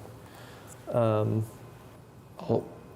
jump in. I guess I'll address that next. I was going to say something else instead. It's a little more basic, that I think right now this is appropriate for AA. I don't see a need to stretch on this one and make some special exception here. Good presentation, Mr. Schwartz, and Mr. Little, you as well. Your letter you had put in, actually, I was even more compelled. It just doesn't seem necessary and appropriate at this spot to me to squeeze in one more lot where it's not necessary. I think the current zoning is appropriate. I'm not against it just because the covenants, conditions, and restrictions, but it is clearly silly to violate it and just say, well, maybe later. That always creates bad issues. So that's not our reason. That's not my reason here to be against it. I just don't think this is a necessary spot to, at this time, squeeze one more lot in. I think the current zoning is fine. To your question of, no, if this was a SPUD to squeeze an extra one in, I'd be the exact same thing. Whether it's a SPUD or whether it's a lot split, it's the same to me. I just don't think this is a spot for one more lot. Staff might be able to address this, but because it's under 5 acres in AA, as I understand it, we would need. Correct, Sarah Welch, Planning Department. This current lot size does not meet the site's existing zoning. So in order for them to even be able to build one home, they would need to either rezone it to allow it or obtain a variance to the lot size. But I would also note that that is the case as well for some of the other properties that are zoned below it. So for example, the property directly to the south, and this is why I think it's important, the property directly to the south is the 1.5 acre pieces, which is smaller than what we're asking for, but that's under AA as well. So I mean, you've got a patchwork of zoning out here that aren't even necessarily consistent with the minimum lot sizes for that zoning. So I mean, this would be, first off, as is, we couldn't even do it without a variance, but you couldn't build what's directly south of us right now without a variance. So there's, Right, so real quick, so directly to the east, I believe is a property also owned by the same trust. If you added that in, it probably did used to be 5 acres or more, but to now take a piece of it and try to squeeze 2 houses in it is flying way too close to the sun. To try and put 1 house on it, be a different story, but you can't take, let me see, this other property owned by the same current owner is 1.19 acres anyhow. If you were asking for 1 house, totally different story. You're asking for 2 on this spot, not too many for me. And I'll say this, for me, you brought it into the discussion that it was for a future house for his parents. You could build a single-family home with an ADU and get the same thing accomplished. So you don't need a lot split, and the neighbors don't want a lot split. And for me, it's the sheer number of protests and the compatibility with the rest of the neighborhood. Yeah. And do we know if the claim is true that one of them went to the Board of Adjustment and got that, or is it just we assume history? I don't think that's for us to consider. Yeah, I'm just curious, if that loophole was closed or if it was a loophole, if they could go and do that right now, then, what are we doing here? Okay. Anything else? I think we're ready for a motion. Okay. In regards to SPUD 1763, I have to move to deny. If you'd rather me do it, I could do it a second time today. Knock it out. Go ahead. Unless, I'll give that applicant a chance, unless you had something else. I always hate doing a denial because maybe you have to refile, or is this a recommendation to City Council? Recommendation. If that's all it is? It's a recommendation to Unless City you Council. don't want me to, I want to make a unless you have another idea. Yeah. I think based on what our clients asked for, I think we'll go for it. Yeah, okay. Okay. That's what I'm hearing. I'll make a motion to recommend denial of the application to the City Council. All right, I have a motion from Commissioner LaForge to recommend denial of SPUD 1763 to City Council. That's been seconded by Commissioner Meek. Please recall that a vote yes is a vote to deny.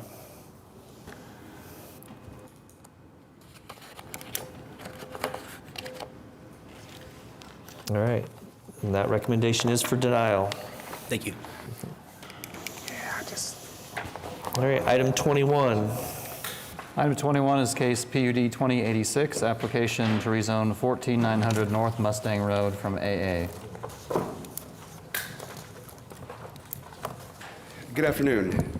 David Box, 525 Northwest 11th Street, here on behalf of the applicant.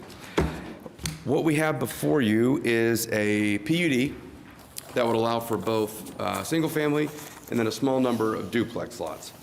This was deferred from a previous setting to have a neighborhood meeting. Commissioner Clare, I believe, was at that meeting. Post that meeting, there were some changes that were made, specifically to the duplex lots.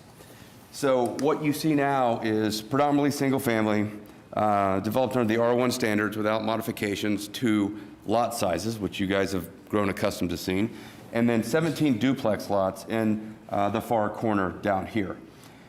There is a significant amount of floodplain, floodway that goes through there, and you can see that we've respected that. We will meet all requirements as it relates to that.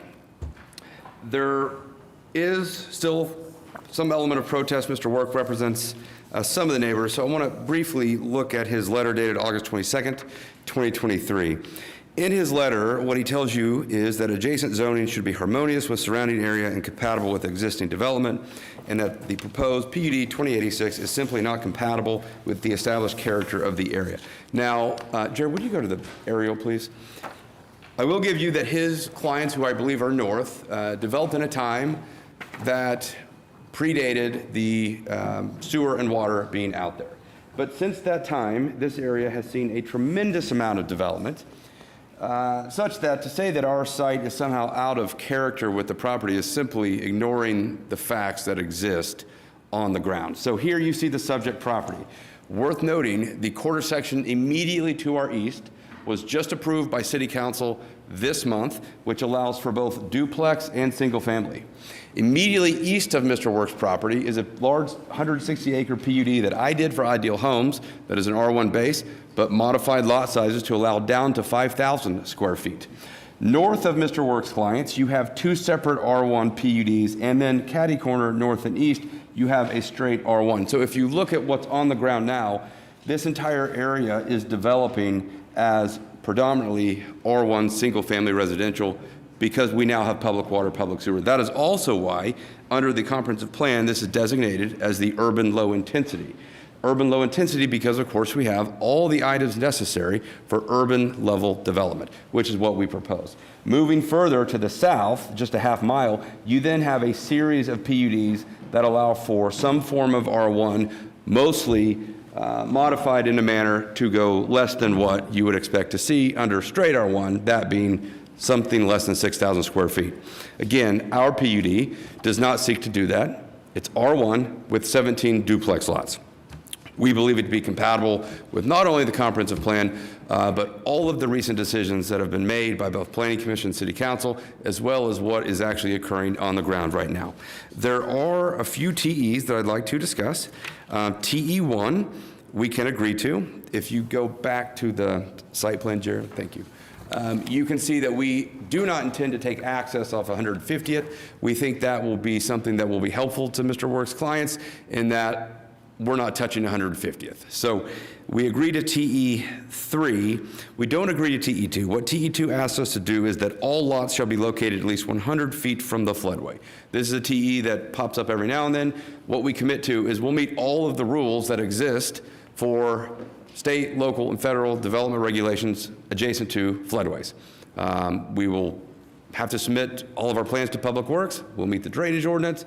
So that is what we commit to. And what we'd like to add, because one of the requests we think you're going to hear is to provide some element of screening along the north.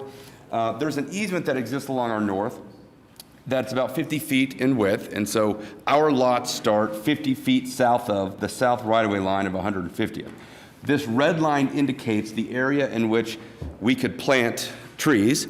And so what we would propose is in this area outlined in red that trees would be required on 25-foot centers along that north line on 150th Street. So that coupled with no access onto 150th Street, we believe that there will be no impact to that neighborhood to the north.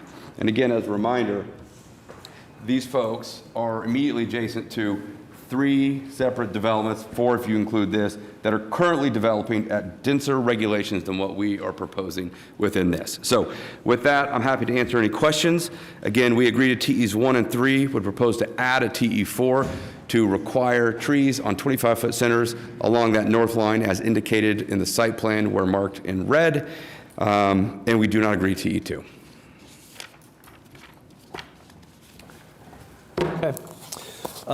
Yeah, so this is Ward 1. I did attend kind of an informational meeting last week. It went well. The applicant was basically wanting to hear from the neighbors, you know, what was important to them, what their concerns were. They took that information in and came back with a modification to the plan. So that's what we see before us. I have several signed up to speak. We're ready to hear from them. We'll start with Mr. Kelly Work.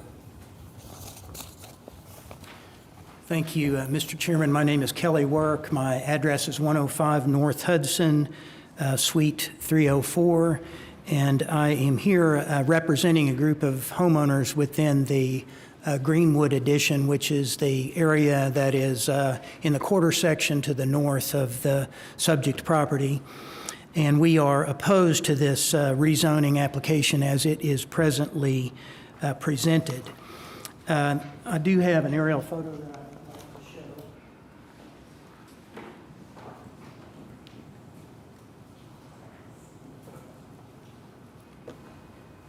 The Greenwood Addition begins there directly at the north end, and if we could get maybe the zoning map up, I think you might get a, yeah, so it begins there on the north side. It comprises the quarter section that is due north of the subject property, and it is comprised of residential tracts that are 5 acres in size or larger. And just to give you feel for the area. This is an aerial photo that is from May of 2024. And so here, the subject property is highlighted and is centered in this aerial photo. So it consists of 160 acres. And then here, up here, just to the north of it, you can see the streets and drives and homes that comprise, it's just under 30 homes that make up that Greenwood neighborhood that has been out there since beginning in about the 1960s. So they've enjoyed the rural character. They understand, of course, that the city is coming their way, as has been mentioned, and all that we're seeking is that it be done in a way that is thoughtful, that gives some due regard and respect to the character of the neighborhood. Also, I just want to mention that the property that is the south of the subject property is a single residence that has that 160-acre tract, or perhaps more even. So there's a single residence down there. So it's going to be a pretty dramatic change in density, both for the neighbors that are north in the Greenwood neighborhood and for those residents. I know that at least one of them is also here today and present. But so that just gives you a feel for the character of the area. It still has a very rural feel to it at the present time, and with the approach of urban density type developments, what we're just asking is that this PUD be done in a way that is what we believe would be a more thoughtful approach than in what is presently presented. What is presented at this time, as we understand it, with PUD 2086 is 421 single-family residential lots with a typical size of 6,050 square feet. That comes from the master conceptual plan that has been submitted with the application, and then along with 17 duplex lots that they're showing in the southern part of the property. And this would be a dramatic and abrupt contrast in density from what exists in the area to the north today and in the area that is in the south as well. What is proposed in terms of density, in our view, is just not compatible with the established character of the area. And if you look to the policies of the city's comprehensive plan for the urban low category, which this property is in, it states that for residential subdivisions that are large scale, and this one is within that classification, this is a large scale residential subdivision, what the plan says is that there should be a diversity of lot sizes, density range, and home sizes. This proposed PUD does not do that. What they have presented with their conceptual plan essentially maxes out the development with 6,050 square foot single family lots. It does not provide a diversity of density ranges, lot sizes, and home sizes, which is what the comprehensive plan would call for this area. It is lacking any type of what we would consider to be an appropriate transition in lot size and density from what is existing in the 160 acres that is to the north. What could be provided, in our view, would be a transition with larger lots along the north and south boundaries of the PUD, which would make this shift in densities less abrupt and less dramatic, and we think it would make it more compatible. There also, in our view, is a lack of adequate buffering that has been provided under the terms of the PUD, and not what we would expect to see with a large 160-acre subdivision as is proposed here. In an effort to make the proposed PUD more compatible, we have suggested some changes, and I do have a handout that I'd like to provide to you, that we feel that if these changes were made to the PUD, it would be something that would be that would give more regard to the character of the existing residential neighborhoods and would be more appropriate for your consideration.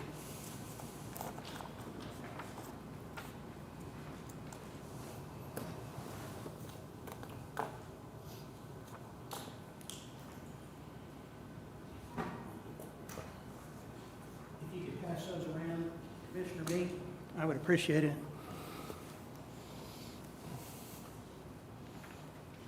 So what we proposed and what you'll see when this handout gets to you is we propose that the number of lots adjacent to the north boundary be limited to not more than 10. The second is and this, I'm not sure this is in the language of the PUD. If it is, I haven't seen it, but we propose that there be no access from the addition to Northwest 150th Street. Northwest 150th Street is essentially not improved at present. There is some, I guess, paving there that is more like a drive that extends just to the east, slightly short of the east boundary of the subject property. But in any event, it certainly is not in a position to accept traffic from a sizable residential subdivision. We would propose that the 17 duplex lots under their latest proposal be eliminated. We propose that the screening wall that has been provided or that is addressed under the terms of the PUD, that it be a minimum 6-foot-high brick or stone wall. Under the current language, that screening fence could be merely a 6-foot stockade fence, and we just don't think that is going to be up to what the standard of what the commission has expected on other developments of this size and character, and we think it would be more appropriate for there to be a 6-foot-high either brick or stone wall.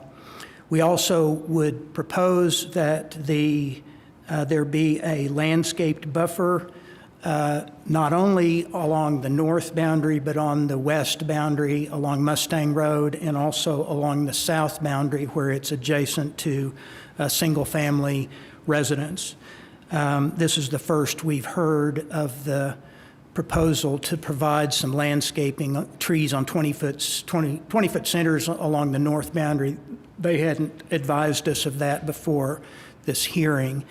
But we suggest that there should be not just green space, which is the only reference that is made in the PUD that we've seen without any definition, but there be a specified provision for landscaping not only along the north boundary, but on the west boundary and the south boundary as well.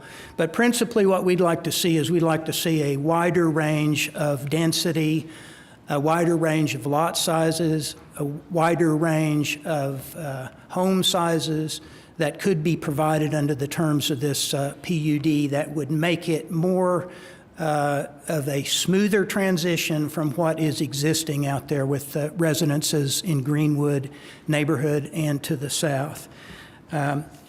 We would, as it's presently presented, we would ask that you recommend denial.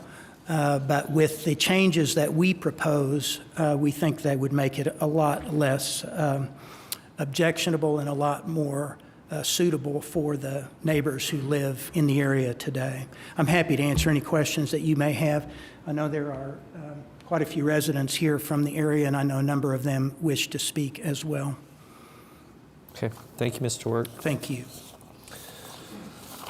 Leslie Doyle?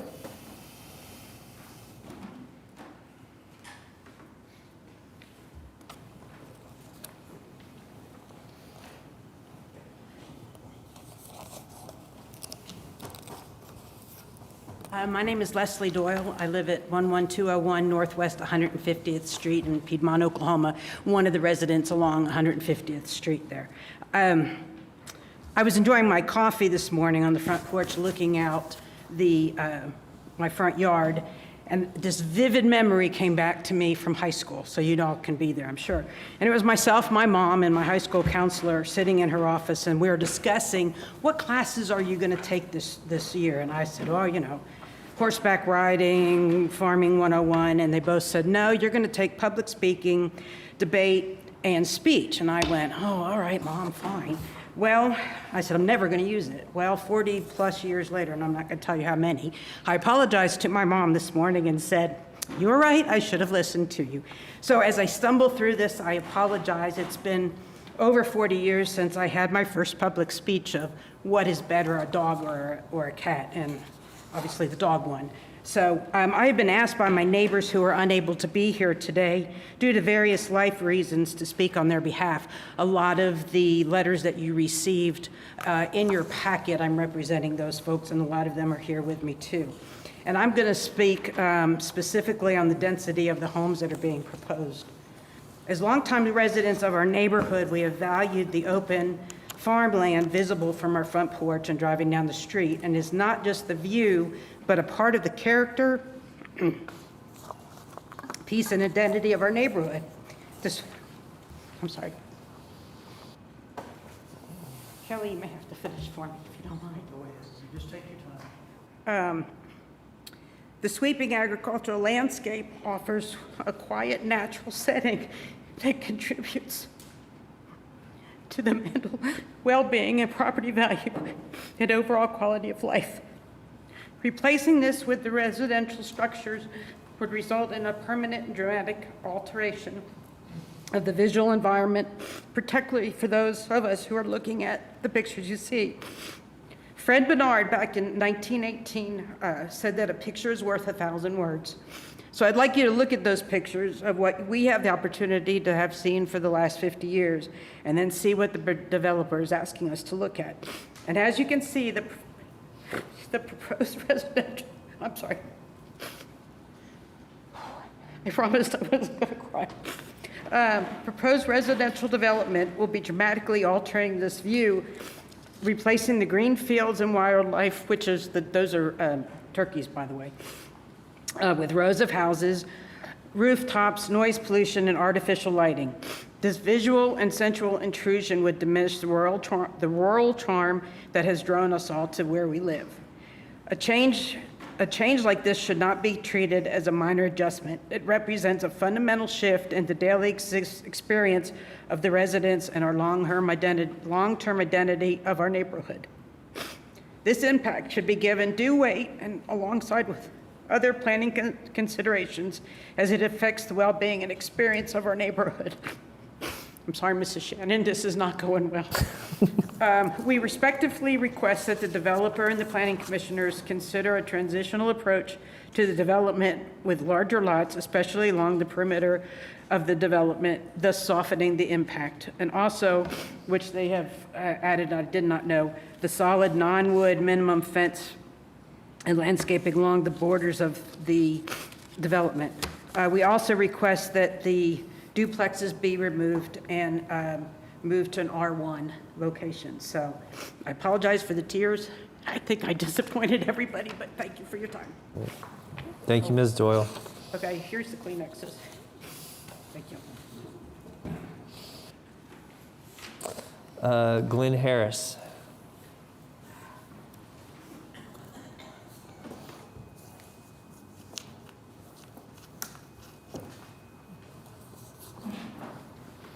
Afternoon. My name is Glenn Harris. My address is 15505 Valley Drive in Piedmont, even though we're in Oklahoma City. So I would like to ask you all a question. In my review of some of the zoning ordinance of Oklahoma City, I bumped into Chapter 59, Table 6100.2, footnote number 9. And basically what that says is for lots abutting residential subdivisions with an average lot size in excess of 6,000 feet, which in this case would be all 5 acres, such lots shall have a minimum lot size of not less than 75% of the average lot size of the abutting residential lots, up to a maximum required of 7,500 square feet. And I was wondering if that was a typo, if it meant 75,000 square feet, because having a 5-acre lot next to 7,500 doesn't relate in any way at all to 75%. Does anybody comment to that? When did this get memorialized in code? I can comment to it. Yeah, no, it's not a typo. It's been in the code for, I don't know, many, many years. But it was designed for situations that were, I guess, where lots were a little bit closer together, a little closer to each other. In kind of the suburban areas, it's common to have lots that are, there's a differential. So it was not intended to address necessarily this type of situation where you have suburban lots next to very large rural lots. Is that worth reconsidering? And also they're not abutting. The right-of-way separates. Right, it's separated by the right-of-way. That's intended to be, for instance, there's some potential lots to the east, and we consider that, but this lot size does not trigger an incompatibility issue to the east where they actually do abut planned residential lots. In this case, anything to the west and the north would not be considered abutting. Interesting, though, it implies that there's some consideration going on for density and abutments. So the next issue that I've been studying carefully is the percent of area that's covered with roadway, walkway, roof area. There's already basically flooding conditions from Deer Creek in this development adjoining it and in the farmer's field. We're going to engage with the developer to discuss potentially putting an escrow amount of some millions of dollars to protect the homeowners that are downstream of flood potential, or asking the developer for them to contribute to flood insurance for all the properties downstream. We're not sure that any kind of a waterway study could be accurate over the next 20 or 30 years from this development. It's a concern that we've gotten there. And then the next one was, in the dog and pony show that the developer put together for us, they have a interesting sentence that I thought I'd report to you guys. It says, "Our goal is to protect the quality of life while allowing responsible growth." And that's a very interpretable concept. We would say that we don't think that they're protecting our quality of life with this development. Thank you. Thank you, Mr. Hirsch.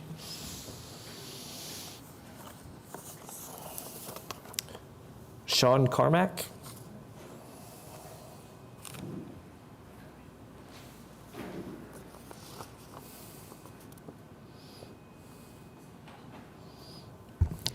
Sean Carmack. My address is 15400 North Mustang Road. And by this picture, if you head just north of that, I actually live on the creek that faces North Mustang Road. So if that helps you, I'm on the south side of that creek right there. So again, I just want to tell you all thank you. I appreciate your civil service. I didn't expect to speak today. I just came to listen, support some of my neighbors. I want to thank the Box Law Firm. You know, they've been helpful in meeting. Mr. Clare, you're our Ward 1. Thank you. So with that said, I just maybe want to put a little picture of a couple of things. For North Mustang Road, I know you all hear a lot of things. Is anyone really, and it's okay, are you familiar with North Mustang Road in that little section at all? Have any of you all driven that? And it's okay if you haven't. You all represent many wards. So that, and they're right. They're absolutely right. We have a lot of development around, and I've lived there since 2012. My house was built in 1971. So I've put a lot of effort, and I've planted over 48 trees in my front yard, knowing too that development is coming and maybe I can mitigate a little bit of the noise on Mustang Road. But going back to just first, Mustang Road we feel like maybe the lost child, I guess sometimes. If you don't understand where that actually lies, if you throw a rock across Mustang Road from my driveway, that's actually Piedmont city limits. And you all might be aware of all of this, that, you know, our road is in terrible disrepair. Washington Road to the north, 1 mile, which would be northwest of 164th, that's been completely repaved by Oklahoma City Planning, which thank you. Sarah Road to the east has been completely repaved, thank you.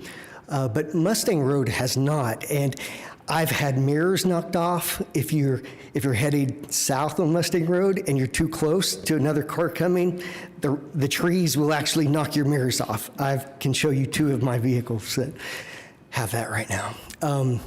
But the potholes, the traffic, so I would just hope, I know development's coming, right? We want to be good neighbors. We're just asking for some concessions. I'm asking you maybe to take a look at Mustang Road a little bit. It's very narrow. It's very hard to get down right now. So if you just please maybe consider us, because I feel living out there for so many years, Piedmont said, no, it's Oklahoma City's road. I don't know. I've never come to you and asked, but I've only been told that Oklahoma City says it's Piedmont, and I know there's probably something we might share in that, but anyway, please, if you'll just consider that as we look towards future development. The second thing I think is a big concern, and I know that they're trying to address it, Deer Creek, which runs right through this proposed 160 acres to the south, that is one of the most gorgeous pieces of land, and it gets a lot of water. If you can imagine, you know that where Deer Creek leads to. I obviously live to the north of it, and which all my neighbors do as well. And that creek actually runs right through my 5.5 acres. So that floods for me all the time. Now, thank the Lord, I live much higher than that creek, but I would say, and I could show you pictures of about 1/3 of my property gets flooded when it rains.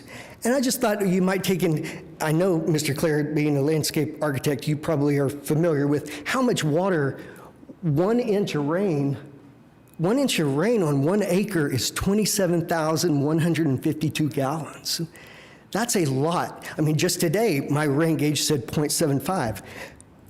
When you look at 160 acres right there, I mean, I actually did the math. It's actually staggering. And I know they're going to do their due diligence for all of this, but I just thought it would be kind of interesting for everybody to look at this, that basically on 160 acres, on 1 inch of rain is 18,117,000 gallons.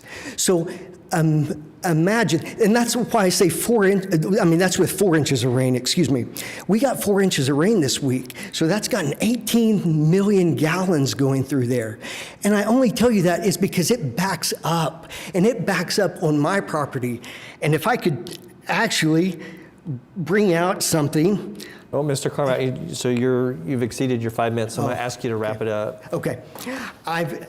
I'm still working on a case number from the Oklahoma City Action Center that has debris from February 23rd of 24 that hasn't been resolved, that I called in and took pictures and sent in. So I'm getting flooding because of debris, and so all of this. So I'll wrap it up. Also, just please think of the schools. We've got hundreds of houses going in north of us. We've got the Habitat for Humanity that's in you all zones. This is all Oklahoma City zoning, and it's great, but that falls under Piedmont Public Schools, and our school is overwhelmed right now.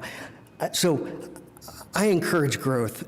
I have 5 different LLCs with investment properties. I've run investment properties too. I get it. I'm for it. But I'd love to see concessions. I'd love to see larger caliber trees, like they said, or maybe it didn't say, but actually maybe even shorter than 20 or 25 feet. So with that, thank you. I appreciate your time. Just some things to consider. All right. Appreciate it, Mr. Carmack. Thank you. Thank you for your service. Appreciate it. Keldon Wilds.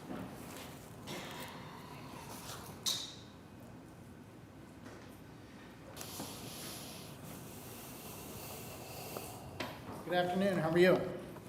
Good, welcome. My name's Keldon Wilds. I live at 11101 Northwest 150th Street in Piedmont. From the corner of Northwest 150th and Mustang, I am directly east all the way at the end of the street. My property butts up to Deer Creek. My family and I, we moved here about a little over 2 years ago for the express reason to get away from multifamily congestion, have a hobby farm, and have a place that my family and my grandchildren can enjoy for many, many years. The native wildlife that's out there that we enjoy and we see daily is going to be slowly but surely diminished. The herd of deer that roll through there every year and the babies that they have, they're going to be gone. The wild turkeys, which are massive out there, they're going to be gone too. The eagles, hawks, kites, huge owls, and a very large contingent of hummingbirds that are hungry all the time, they're going to be moving on. There's even 2 coyote packs that during the wintertime, they reside in and around the creek area for obvious reasons. They won't have anywhere else to go, so they'll be moving on as well. I really feel like our life, liberty, and pursuit of happiness, not to mention our peaceful, small little slice of heaven, will slowly but surely be taken away from us, and almost every reason why we purchased there will be gone. The 163 acres plus or minus, for the most part, in the vast majority towards my home, is in a floodplain. Their drawings show a 100-year and a 500-year barrier next to our home, but should or when it fails, it will spell catastrophe for our home and our family. I've already personally seen this in the short amount of time we've lived there, so I can absolutely attest to that. And I believe it's a foregone conclusion that this PUD will probably be allowed, and everyone that I've spoken to is not really happy about it. Having said that, I'm sure that myself, along with everyone else, would like to have some better concessions on what the true plan of this real estate area is going to be, to at least take into consideration what our privacy is. 6-foot picket fence that's 10 feet below grade doesn't help Leslie. She stares straight at it. So she'll be able to see rooftops, backyards, windows, your bedroom, your living room. It's just all going to be right there. That's what she'll be looking at. Not me as much because I'm back in the corner, but everyone on that street will be able to view what all is going on there instead of what we enjoy today. Traffic's going to be a nightmare. Our roads are so poorly maintained right now that the more it gets beat up, the worse it's going to get, and probably the less work is going to be done on it, just because we're in that gray area that no one wants to touch, really. And I'm sure in Leslie's position, it would be just like parking a Buc-ee's right in front of your house. And if that's not a shock to you, after all the years that you spent there, it's concerning. In closing, as I said, there's several other considerations that we'd like to have, that we'd like to talk about, considering their planned development, and we would enjoy that greatly. And also, our Piedmont schools are really awesome, but to add another 300, 600 students to the school, plus the other developments that are coming up around us, I don't see how this is going to be able to service what's going to be put in. So again, thank you. All right. Thank you, Mr. Wilds. Okay. So we heard about rural character, buffer screening, infrastructure issues with transportation, and drainage. I wanted to ask Barry to come up and talk a little bit about, mostly for the benefit of those here, kind of the process that the developer has to go through regarding drainage calculations, meeting the draining ordinance, and what their responsibilities are as it relates to downstream issues. And also, we understand that there's 100-year and 500-year floodplain within the property, and what the requirements are in the drainage ordinance, what they have to design to. Barry Lodge, Public Works. As far as the general process for the development requirements, the drainage ordinance that was adopted on January 1st of this year does require on-site stormwater detention for every new development, regardless of where it's located in the city. We do have some provisions for some waivers of that requirement. We look at different items, whether the runoff is discharging directly into a creek, whether it's discharging onto an adjacent property, what the downstream, if there's downstream flooding that's been reported.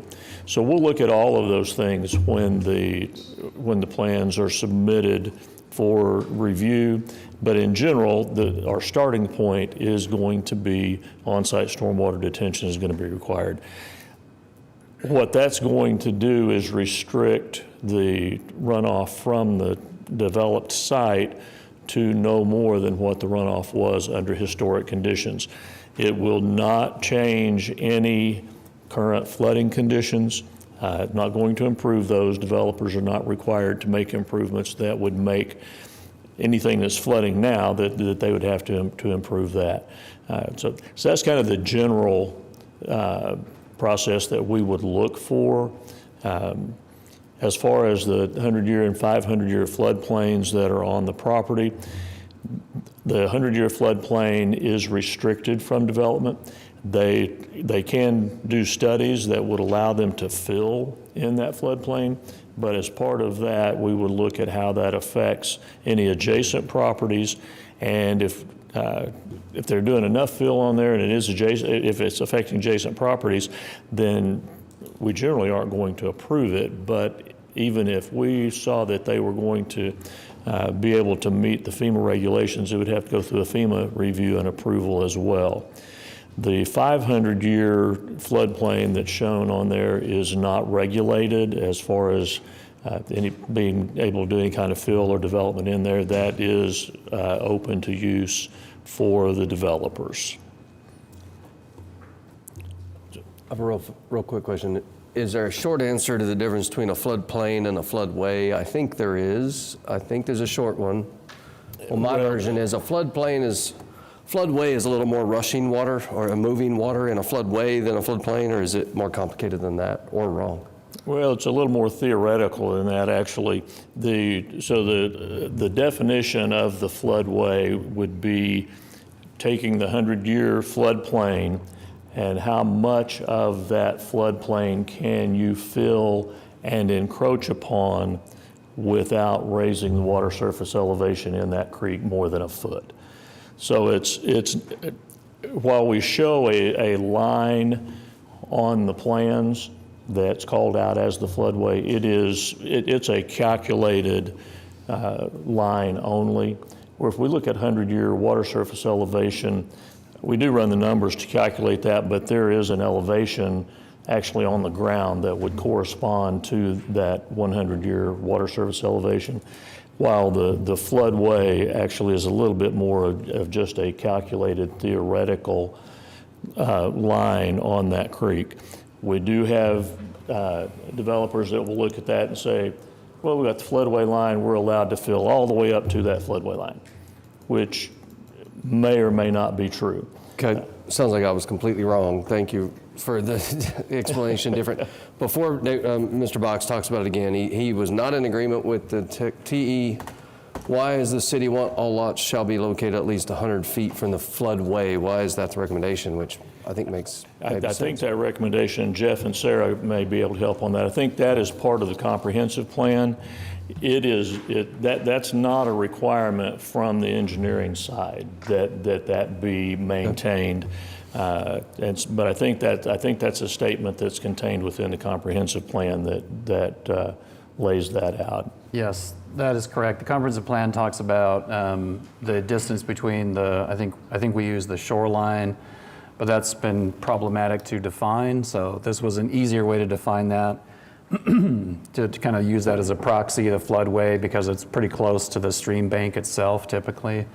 But yes, that is straight out of the comprehensive plan, because the best way to kind of naturally ensure that flood waters remain, or that flood impacts are mitigated and water quality is maintained, is to maintain that as much of that stream bank as you can. So it's about flooding, it's about surface water quality as well. So, and just for clarification, I mean, that request is, for clarification, that request is that no portion of a residential lot shall occur within the floodway. Because when we look at, when Public Works looks at the 100-year floodplain, you can have a portion of a lot that's in the floodplain, as long as the residence, the structure itself, is out of that and above the elevation, correct? There would, but if a portion of the lot is within that 100-year floodplain, there has to be a dedicated drainage easement for that, so that nothing can be built within that.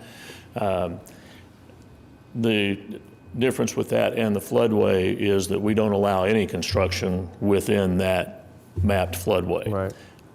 One of the issues, there's two issues. One, it's telling that this is a requirement not from the engineers of the city. Two, he just told you that the floodway is not a line on a map, but rather a theoretical calculation. How in the world could I even agree to a TE that isn't defined, but instead is a theoretical calculation? That's why it's not an engineering requirement. We will agree to meet every respect of the drainage ordinance, both at the local level, the state level, and the federal level. What more can a developer be required to do? No one has agreed to this TE. Staff has started putting it in there. They used to put it in there and say the top of the bank. That's not defined. So now they've started putting it in here. Every single development that has a creek on it has had this TE. Not a single time has this commission required it to be adhered to. I don't even know how you would do it. Yet. It's What would we be agreeing to? It's a theoretical calculation. To be clear, the floodway is defined in the FEMA maps, and we have the GIS maps to show them. So that's why, because of the engineer complaints. just said otherwise. Well, it's only theoretical until the calculation is performed, and then it's not theoretical anymore. The Well, we calculation agree to is stay on out of the paper, and floodway, it can be followed. 100%. Hold on, ma'am, we've heard from all of our public speaking, so I'm sorry. Unless you signed up to speak, I can't allow you to speak. I'm going to jump in and say that it's scary, but I agree with Mr. Box that we've seen this drop within the last year. I remember a neighborhood proposal specifically that all lots shall be located at least 100 feet from the floodway. It also included their entire entryway and the houses on both sides of it. And if that was to be met, we've wiped it off almost every time. I can't remember a time that we've left that on there. I understand it's in the comprehensive plan, but they're not allowed to build in the floodway anyway. Correct. Okay, so hang on.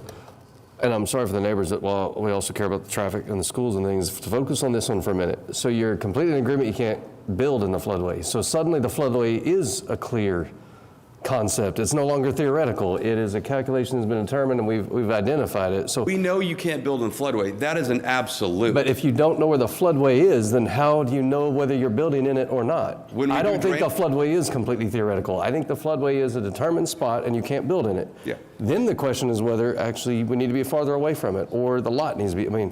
So when we do a final plat, we have to do a detailed flood analysis, set final floor elevations. That tells us where we can have lots, where we can have buildings. Wait, does that tell you where the floodway is? For the BFE. So it's no longer theoretical? Right now, today, we don't have a drainage analysis on this. We commit, we won't build in the floodway. We know that is an absolute no-go. We don't know exactly where it is, perhaps. You hear me, right? You hear me, right? If you can commit to not building it, then we have to know where it is. We got to know where it is. We don't know exactly where the house is against where the property line and the lots are. Until you have a final things. plat. This is the same discussion every time drainage is brought up. It's not known exactly where lots can be until the final plat, because that is when the massively expensive drainage analysis is performed and turned into the city, and Mr. Lodge's staff will review it, agree or disagree. And at that point, if we had required that the lots be located at least 100 feet from the floodway, then your plat would have to reflect that they're 100 feet from the floodway. And we don't agree to that. And then you would have a tremendous amount of green space, which And so again, these maybe people it's- might want. and so but maybe it's if 20 your feet. backyard was to slope off towards the creek, your backyard could still slope off towards the creek. Your home would be out of the floodway. Got it. And so maybe it should be 20 feet, or maybe this is nonsensical because we're talking about lot instead of construction. Here's where I'm going to go with this, is I like to trust the engineers. They know flooding better than me. I don't just like to, I have to. But in this spot, right on top of that creek, I think we should be conservative on our potential flooding issues and not too loose on it. But if this is a nonsensical, if the lot, I hear what you're saying. It also depends on, 100 feet is so arbitrary. If it's really steep right there, well, then maybe 5 feet was appropriate. It was really flat there, and then maybe 100 feet was appropriate. So I don't know that a flat 100 feet makes sense no matter how steep it is. But what makes sense is not developing in the floodway. And it's the same creek that touches the property to the east that was just approved this month by the city council. It's the same creek that touches the property to the north. We are seeking to be treated in the exact same manner as all other developments here on this exact same creek, but every other development that's come through with a creek on it. We will stay out of the floodway, and we will meet the drainage ordinance. We will meet state, local, and federal requirements as it relates to creeks. Okay. In the aggregate, I believe the more and more we approve these, 20 years from now, somebody's going to wonder who all was involved on the planning commission and the engineers and the developers and the attorneys. And they're going to say, wow. Well, what we should have been a little more conservative with respect to drainage issues. As of January 1 of this year, we now have a heightened drainage ordinance. So we are more conservative. Because of mistakes of the past, we now have an ordinance that's more akin to what Edmond has had, which is a much more restrictive ordinance as it relates to development. So we are more conservative just in the last 8 months. Mr. Carmack, I see your hand raised, but we've ended our public comment and discussion. And if you'll believe me, one more time. And so my last thing you did put on the screen is I at least needed to know, what are these colors? Maybe like, what is the brown that's all like stretching way into these? It's a neat graphic, but I don't know what brown, blue, and red lines are. What are the colors? There's no legend on this picture. The brown's a 500-year floodplain, the blue is the 100, and then the hatched is the floodway. Got it. The hatch is the floodway. The red blue lines. is Red lines is hatched. the blue is the flood, the 100-year, and the brown is the 500-year. Yes. I mean, I can see the argument on lots versus structures in a floodway. I want to clear, so for the residents to raise your hands, you signed up to speak, we heard from you. I'm sorry, I can't allow you to speak again. That public comment is closed. So if I could real quick, when I met with all of you, I did make a mistake. I had said that the north had a 50-foot easement. It's 88 feet. And so along the north, we have an 88-foot easement. We're willing to then commit that we will plant trees on 25-foot centers, the caliper that Mr. Clare says is appropriate. So there's an 88-foot easement. In the PUD, it says 100, it needs to be modified. 88 feet, trees on 25-foot centers.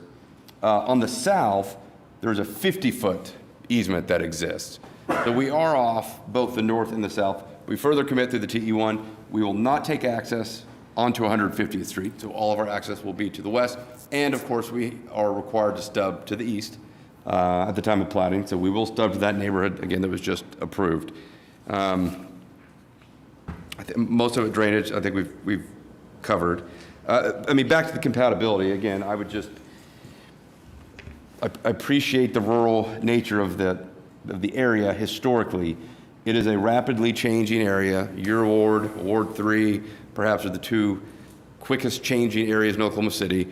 Once sewer and once water gets out to these areas, they tend to go up fast, which is evidenced by all of the zoning that surrounds these folks now. So it's consistent with the current development pattern.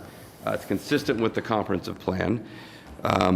And we believe with that 88-foot swath on the north, the trees, that we are providing the necessary setback and buffering between their neighborhood and ours. Speaking of the buffering, my paperwork says that it said it was 100 on the north. You've changed that to 88, which is not a big deal, but it says there's a 23-foot buffer along the west property line. Is that still true?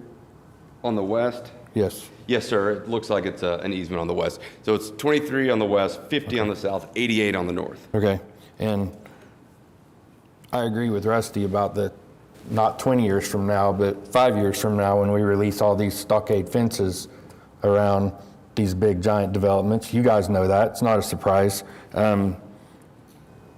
You're asking to build this dense of a development on 160 acres, but I'm not talking about on 150th. It has a road score of 3 out of 100, according to the city. That's the score of the condition of the road, right? Yeah, the PCI. Yeah, PCI is what they call it. And then Mustang Road has a 48 out of 100, so it's half of what it would be brand new. So I agree with no access on 150th. There's a big landscape buffer there anyway. And by the way, for the gentleman in the back that spoke about my comment to you about how they justify the lots not being as big, abutting 5-acre lots, is because their way of doing it this way, they put a buffer there so they actually don't back up to it. That's what's happened. That's what's going on here. It's not a trick. It's done quite often. But their backyards do not touch the yards of the 5-acre tracts. So that ordinance you read out, that's why it doesn't apply there. So you guys required this developer to have stockade with brick columns along Sarah. We're happy to agree to what was put on them on Mustang Road. Cedar fence capped. Cedar fence capped with brick columns. Yeah. And I'd like to see the brick columns on the lot lines. I don't know if you can get That's there, fine. but We can do that. what about an increase in lot sizes? There is some variety within here, around the cul-de-sacs and some of that other stuff, but there's so much density across the middle and across that back. We could do 7,500 square feet along the north. Okay. 6,000. So I mean, that- there may be some that are slightly bigger because of the way that street curves, but we could do 7,500 square feet. would be great there. What about on the west?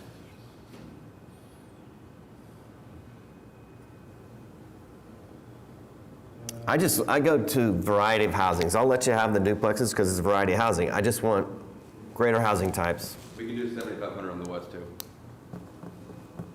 So that would be the north, the west. Are you keeping track of all this? I think that would actually make a better planned development.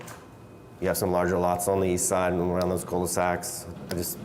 Sure. Right, and I agree because our LUDA development policies, to let you guys know, it says that large scale, 20-plus acre or with 50 or more homes should provide a diversity of home sizes and lot sizes, architectural styles, price points, and density ranges. So it's not an unreasonable ask.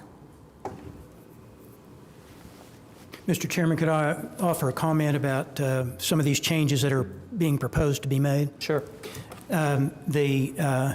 Our suggestion would be that if there is going to be this requirement for a capped cedar fence with brick columns, that it also apply to the west boundary and the south boundary, not just the north boundary, and also that there be provision for landscaping also along the west boundary and south boundary, not just, quote, green space, which is basically just grass is what they're proposing currently.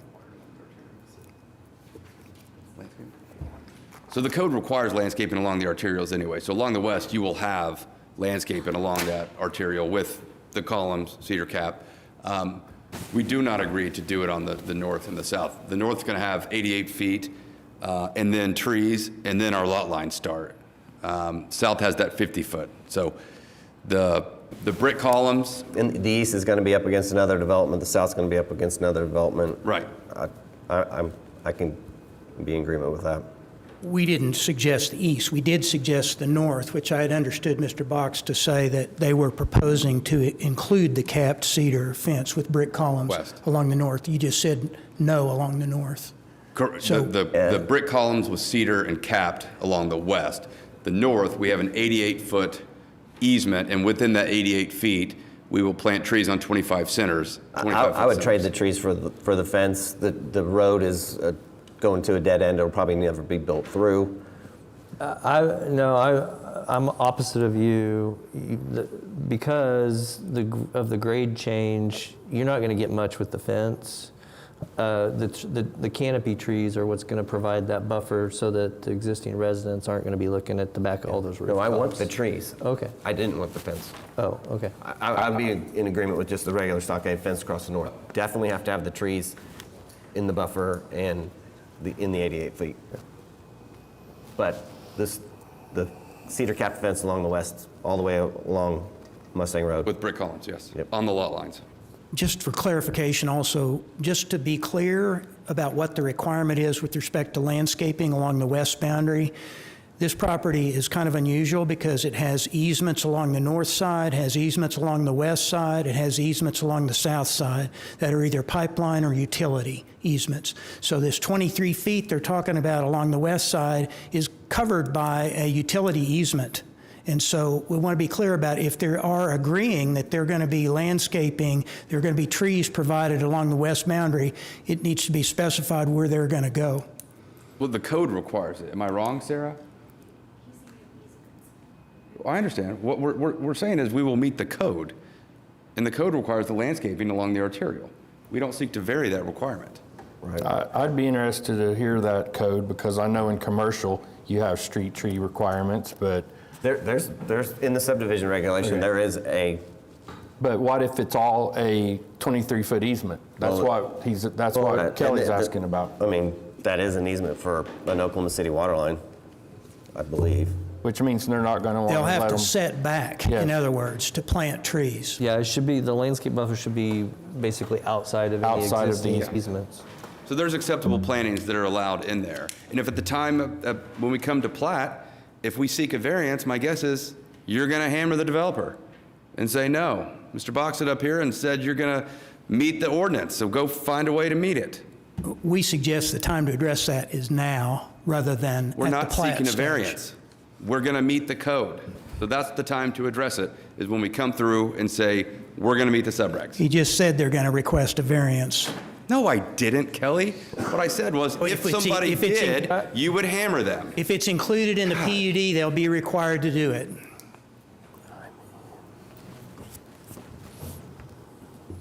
I agree. You could take one lot all the way down the center of this thing. One lot out, all the way down the center, and move that 23 to be 50 right now, and you'd have all the room in the world to plant landscape, not in a utility easement. That's my opinion. Yeah, we also know that the city has acceptable plantings within their easements. So what I'm saying is, we're going to meet the ordinance. We're confident we're going to meet the ordinance, which includes landscaping along arterials. If somebody sought a variance, perhaps this commission would not see fit to grant it. The existing right-of-way for Mustang Road's pretty wide already. You have that easement through there. I mean, it's going to actually look a little wider than normal anyway. Is it a gas line or a water line? Gas? Okay, it's a gas line. But Oklahoma City's water line's in there too. Gas line's more restrictive for sure.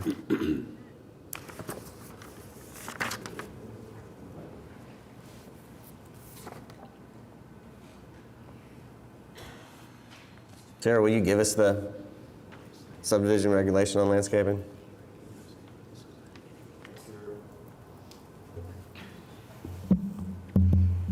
Sarah Welch, Planning Department. So the zoning code regulates subdivision buffers and says that all residential developments adjacent to arterial streets must provide a landscape buffer located on the outside of any subdivision fence, consisting of any combination of trees, shrubs, grasses, ground covers, earthen berms, and/or rock or stone accents, arranged in a manner to achieve visual continuity, and that they have to submit that landscape plan with all preliminary plat applications. I'm sorry, with all final plat applications. The requirements for that are that the buffer contain a minimum of 4 points for every 20 feet of frontage, and that if the buffer is provided within the right-of-way, it has to be located within 15 feet of the property line along the entire adjacent public street frontage, exclusive of driveways and access ways and points of ingress and egress, and that no trees, shrubs, fences, berms, or other landscape improvements that would impede visibility shall be located within the site triangles. It talks about management of the landscape material within the public right-of-way, and then I'd have to read that a little bit more. The last one I'm not familiar. I have to I can't. Let's see. It says the type and location of plantings within the public right-of-way shall not interfere with utilities. And then plantings whose mature height exceeds 15 feet shall not be planted beneath overhead utility lines, and that they need the approval for all city departments and utilities. I'm not a landscape architect, but you could tell me what I heard, or what I took from that is 4 points for every 20 feet. A tree is 12 points, correct? So that means every 60 feet, they can plant a 2-inch caliper tree and meet that requirement. If it is permitted by utilities, because they won't let it within 10 feet of a water or sewer line. Okay, so if there's no room for it, Right. then what they do is they have to plant more of smaller stuff. Or a shrub, which is 3 points, a 5-gallon shrub every 20 feet.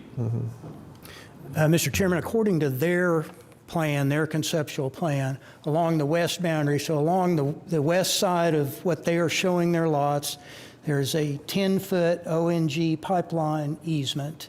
And then just on the west side of that is a 32-foot water line easement. So they've got 42 feet of easement that begins essentially at the west, what they're showing to be the west lot boundary. What I'm telling you is our engineer is here. He has looked at it. He is confident that we can meet the subregs and the points required for landscaping. Perhaps we leave it to the engineers and not the lawyers to read little maps. I think we know that, but I think what we're discussing is a crepe myrtle every 20 feet sufficient, or should we be talking about more meaningful landscape in that zone and how would that work, right? He's going to meet the regulation. I mean, driving up and down Mustang Road is great, but if you're going to take a lot out of the middle of this whole thing, I'd rather see the larger lots than some trees out on Mustang Road. Well, I'll never drive in that neighborhood, but I might drive past that neighborhood, so I disagree. I just think you get more out of the larger lots. I agree, though, with that statement also. Yeah, I don't. But again, Well, I feel like we have, two sides that have made an attempt more for show than Mr. Brock, can you tell me, so you received this letter from Mr. Work Yes, sir. on the 25th, that they had their requests. I'm not sure if I've heard a formal or seen a formal response to this. So we cannot limit the number of lots on the north to 10. That would create very awkward, long, rectangular acreage lots. What we're agreeing to is 7,500 square foot lots along the north. We agreed at 2 that we will not access 150th Street. We don't agree to eliminate the duplex lots. Provide the screening along the northwest and south boundaries. We don't agree to a full concrete wall. We agree to the wall on the west as described, being cedar capped and brick columns on lot lines. Landscape buffer along the north, we have agreed that within that area indicated on red in the exhibit, there will be trees on 25-foot centers. The west, we just talked ad nauseum about meeting the landscape, or excuse me, the subreg landscape requirements. The south perimeter, there are some trees, it was my belief. On portions of it, we have that 25-foot landscape buffer, and I think that's all 5.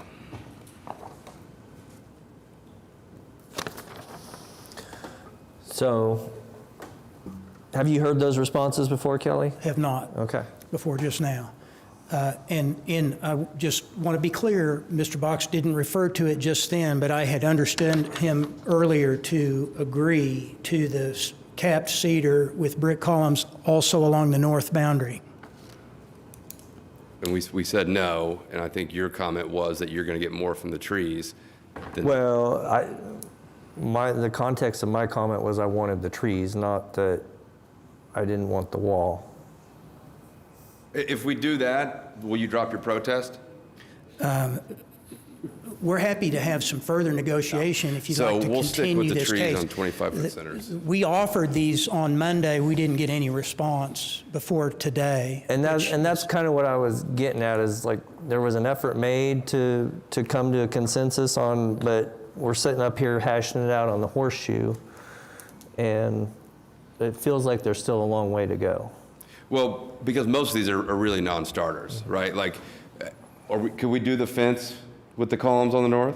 Okay. We could do the fence with the columns on the north, and then, again, we already have the 25-foot centers, the 88-foot setback because of the easement. Which the trees, I would say that you asked about the trees earlier. I would say that those need to go in at a 2-inch caliper, because those will go in at approximately 12 foot high, but no less than 2-inch caliper shade trees. Okay.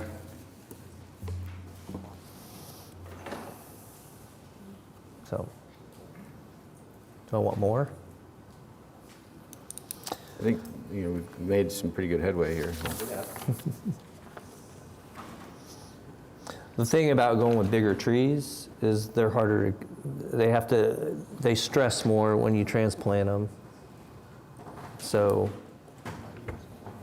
And without irrigation, they're harder to plant bigger trees. Yeah. From a landscaping point of view, I mean, thoughts on the west boundary meeting code, is that not worth? Yeah, I mean, that's why it's code. I mean, they got to meet it, so. You think that's okay? If to the point that if they can't do canopy trees because of easements, well, then we need to revise the code to. Okay.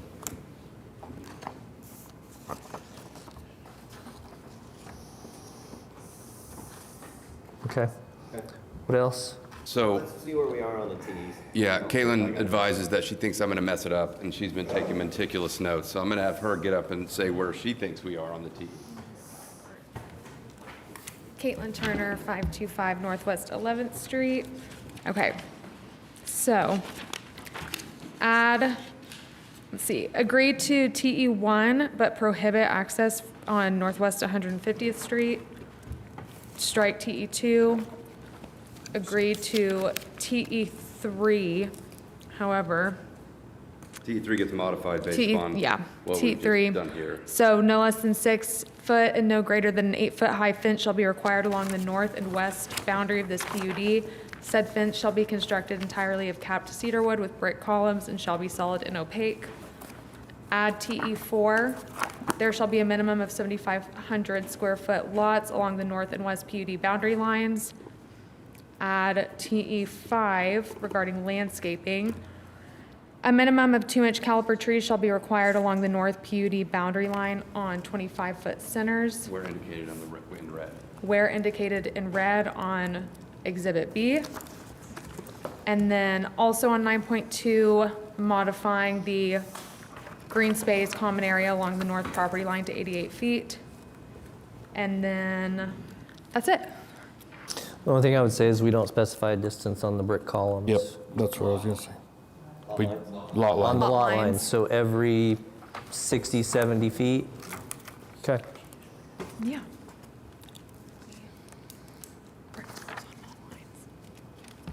Did that cover the maximum lot size on the west as well? 7,500 square foot minimum on the north and And west. west. I know what it was. It's a new TE. The spacing on the columns, I think we need to address that. And then did you need to see any other? No, that was it. I couldn't remember what it was, but that was it. Do you want to address that, Caitlin? Yeah.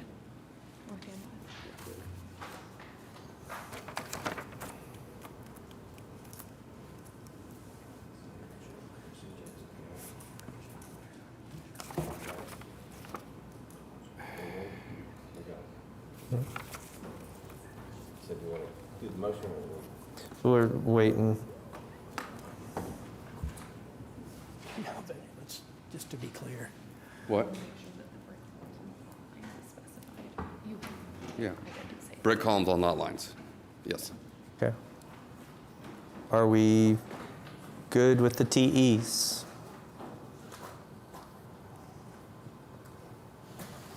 All right, I didn't hear no. I think so. Okay, are we ready for a motion? Did I miss a TE? Yeah.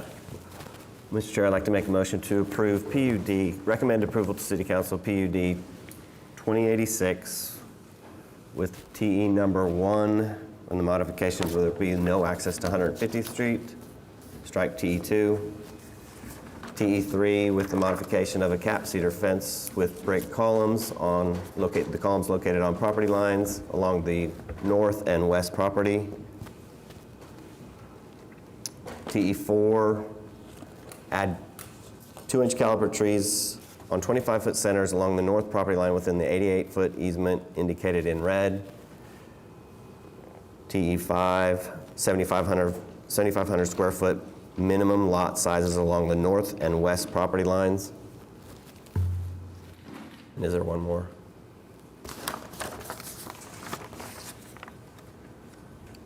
You got the cap. That was it. No access on 150th. I did that. Make the change to the easement along the north to 88 foot within the application. I just feel like that's. Okay. All right, just so we have a motion from Commissioner Noble with the amended TEs. Just a reminder to residents, this is a recommendation that goes to City Council, so it's not a final decision. You have the opportunity to speak again at City Council. So that motion has been seconded by Commissioner LaForge. Please cast your votes.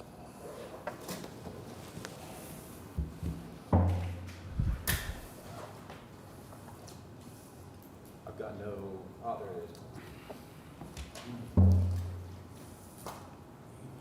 And that item is recommended to City Council for approval. Could you tell us? We don't see Yeah, it. what was the vote? Oh, it was unanimous. Okay. So, all right, thank you. Thank you. That brings us to the end of our agenda, items to be heard. And to additional items, communications and report, Planning Commission committees, anything to report? Planning Commission members, Commissioner Meek? Yeah, the only thing I want to say is I agree with Commissioner Newman. I don't think the concrete hardy board should be anywhere in the 70%. It should be flipped. It should be put with the 30 EFS because if we allow that language to exist, then that would give somebody the right to do 70% hardy board on a building. That's all I got. Thanks. All right. Commissioner Privet? Commissioner Newman? Commissioner Govine? I think we do need to have a deeper conversation about the materials and how we're considering that and what types of applications it applies to. We often say we have the standard language, but what you'll notice if you look at that standard language is the words that end up in the 70 and the 30 category often flip-flop and change. So it's not standard language really. The percentages tend to stay the same, but what's lumped into each group changes. And we do see some developments with 60/40. Yeah, we have seen that. And so that's back. But is there a difference between the R1 and the C3 on that same statement, or did they just blanket that on both? Well, that particular one didn't differentiate on the potential R1 use, but that's where it makes a big difference on, is it a commercial building or residential? Because, shingle-lapped hardy panel is no different than a wood-clad sided house. That's pretty appropriate for housing. Sure, I think it's fine on houses. In the commercial application, we're kind of taking more or less of residential material and adding it to the commercial side. So. Yeah, but there's also a lot of cement, I'll call it architectural cement board, because early on we got into the definition of, well, what's architectural metals versus corrugated pre-engineered metal building metal. And it's hard to, it can be differentiated, at least I think, but it's to the layman, I don't know, it's all metal. Right. But because there's cement board is the same thing in a way. It's not all lap siding James Hardy. It can be panelized with It can look like brick. It can look like a lot of different high quality materials. It goes to what a standard Dollar General builds their building with. So they have standards. They use those same standards on almost every single building, and that language is pretty famous. Like on I-35 on the left, if you're going towards Norman, south of Indian Hills Road, there's a bunch of commercial buildings that they had the 70% cement board allowed. Well, they literally put 4x8. No, it's sheets, and you can see every single seam of a 4x8 panel, and because it says cement board doesn't mean it's going to be a siding. It can be done poorly, it can be done well, and I think the point I was going to make is, aside from talking about it more, I think we need to just look at that language per case and make sure it's appropriate for that case and what type of building it is and where it is and that kind of thing, because there is no boilerplate language that applies to every job or every application. One other thing on mine was this floodway thing keeps coming up, and I would really like to get a better understanding of how do we discuss that with these, applicants such as Mr. Box, who is adamantly opposed to any notion that someone might control where a lot or a structure could be outside of the very limited scope of, utilities and drainage regs.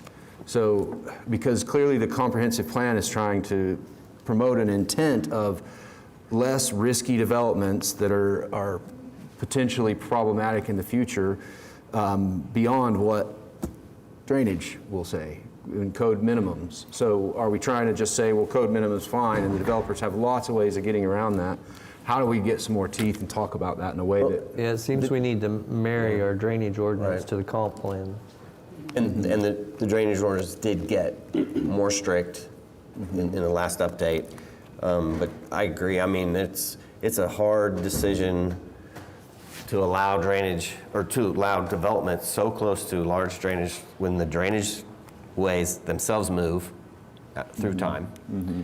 And what is one day, a legal location for something changes after the floodway has moved and it's not anymore, and then you have the flooding problem. It's just hard to protect everything all at once. Yeah, and that study was from 2008, so right.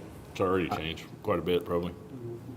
Well, I feel like I just need to understand it better, because it's a confusing one. And the Corps has pretty strict standards, right? They're not going to let you or potentially build in, a position that would cause harm. So. I don't know. Okay, I'm done. Okay. Commissioner Harrison? No. Commissioner Noble? Nothing more. Commissioner LaForge? Okay. All right. Planning Department. Well, just real quick on that, and it's certainly something that the code update is going to address. And again, it is about drainage, but it's not just about drainage. That's what we tend to hear a lot about, but it is also about water quality. If you have, development going right up to the creek, then you're not, well, let's start with drainage just real quick. You may have seen the graphics where if you have a prairie system where you've got trees and prairie grasses, their roots go down many feet down into the soil, they're absorbing water. It helps retain that water. If you take that out and have Bermuda grass, not only do you not get that water being soaked in, you get erosion problems on the stream bank and prior to getting to the stream bank, and you have water quality problems because you get stuff flowing from the streets into the river from Bermuda grass, highly fertilized into the stream banks, and you don't get any filtration before it gets there. So that's not important to some folks. It's less urgent than drainage concerns, certainly, but it is nonetheless why the comprehensive plan has that guideline. So we look forward to kind of working with Public Works on that a little bit more and refining our ordinances accordingly. But it is still going to be, I mean, it is a PUD, so we're going to submit best practices as the recommendation because it's a PUD and we're writing new ordinance. So that's why it keeps showing up in our PUDs and our recommendations.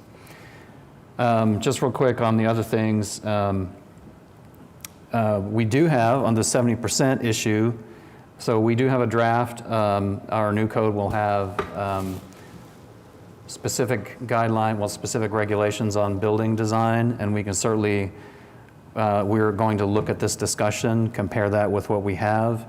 But that will be coming to the stakeholder advisory team, then to the planning commission soon, so you'll be able to review that and say, hey, you know, is this consistent with what what this group feels is appropriate for the city? Now that's on a different timeline than, say, if you wanted to do that as part of the PUDs, and I think to Mr. Commissioner Govin's point, it's just a matter of scrutinizing them a little bit more project by project to make sure it's appropriate. Because as we've seen, people have different opinions on say, hardy board and whether that's appropriate and where and to what degree. So those opinions differ, so it's difficult for staff to know exactly what to do on each, but we're going to take our best crack at it nonetheless. But the code itself will have something that this group and the city council all agrees on. We had a stakeholder advisory team meeting on the parking code last week, which I thought went really well. Appreciate those who attended. We had some planning commissioners, city council members there, members of the development community, and others. So we look forward to bringing that forward with a package of other code updates. And finally, we have good news. We were awarded, or kind of a preliminary award for about $1 million from the federal government to do a planning exercise on Classen corridor. And that's been on hold for many months now because of the administration policies, but we just got word that that has been awarded officially, so we're excited to get that going. That'll be a big deal for Classen Boulevard, so stay tuned on that. What will that focus on? So it's from the FTA actually. So it's focused on transit-oriented development. So we have a new bus rapid transit line there. The goal is to, as appropriate, develop policies and regulations that will make sure that we have appropriate levels of density within good proximity to the transit stations. So it'll be a lot of community engagement. It's not just that though. It is going to be. It's a big plan. That's a healthy budget. We'll be able to do a lot for Classen in terms of envisioning what it should be from a land use perspective. So it should really inform what this group does in the future. Where at on Classen, and how was Classen picked? Did we pick that, or did? It was picked just because it is our only BRT corridor, and that was the source of funds, the Federal Transit Administration. So it is essentially that portion of Classen that is the BRT line. I think we stopped at like 50th-ish, don't quote me on the exact, but it's in that area. From where on the south? From where the BRT line starts on the south, where it gets to Classen, 10th or 12th, I think. Yeah. So yeah, several blocks. To the Northwest Expressway, basically, and then goes up Northwest Expressway. Yeah, that's where the BRT line goes. Our plan will stop short of that, but the goal is to have policies, regulations that will apply to future BRT lines, which we know are in progress. That's all I have. Okay. Anything from the Municipal Councilor's office? No. Citizens to be heard? Any other business? All right, we are adjourned. Thank you.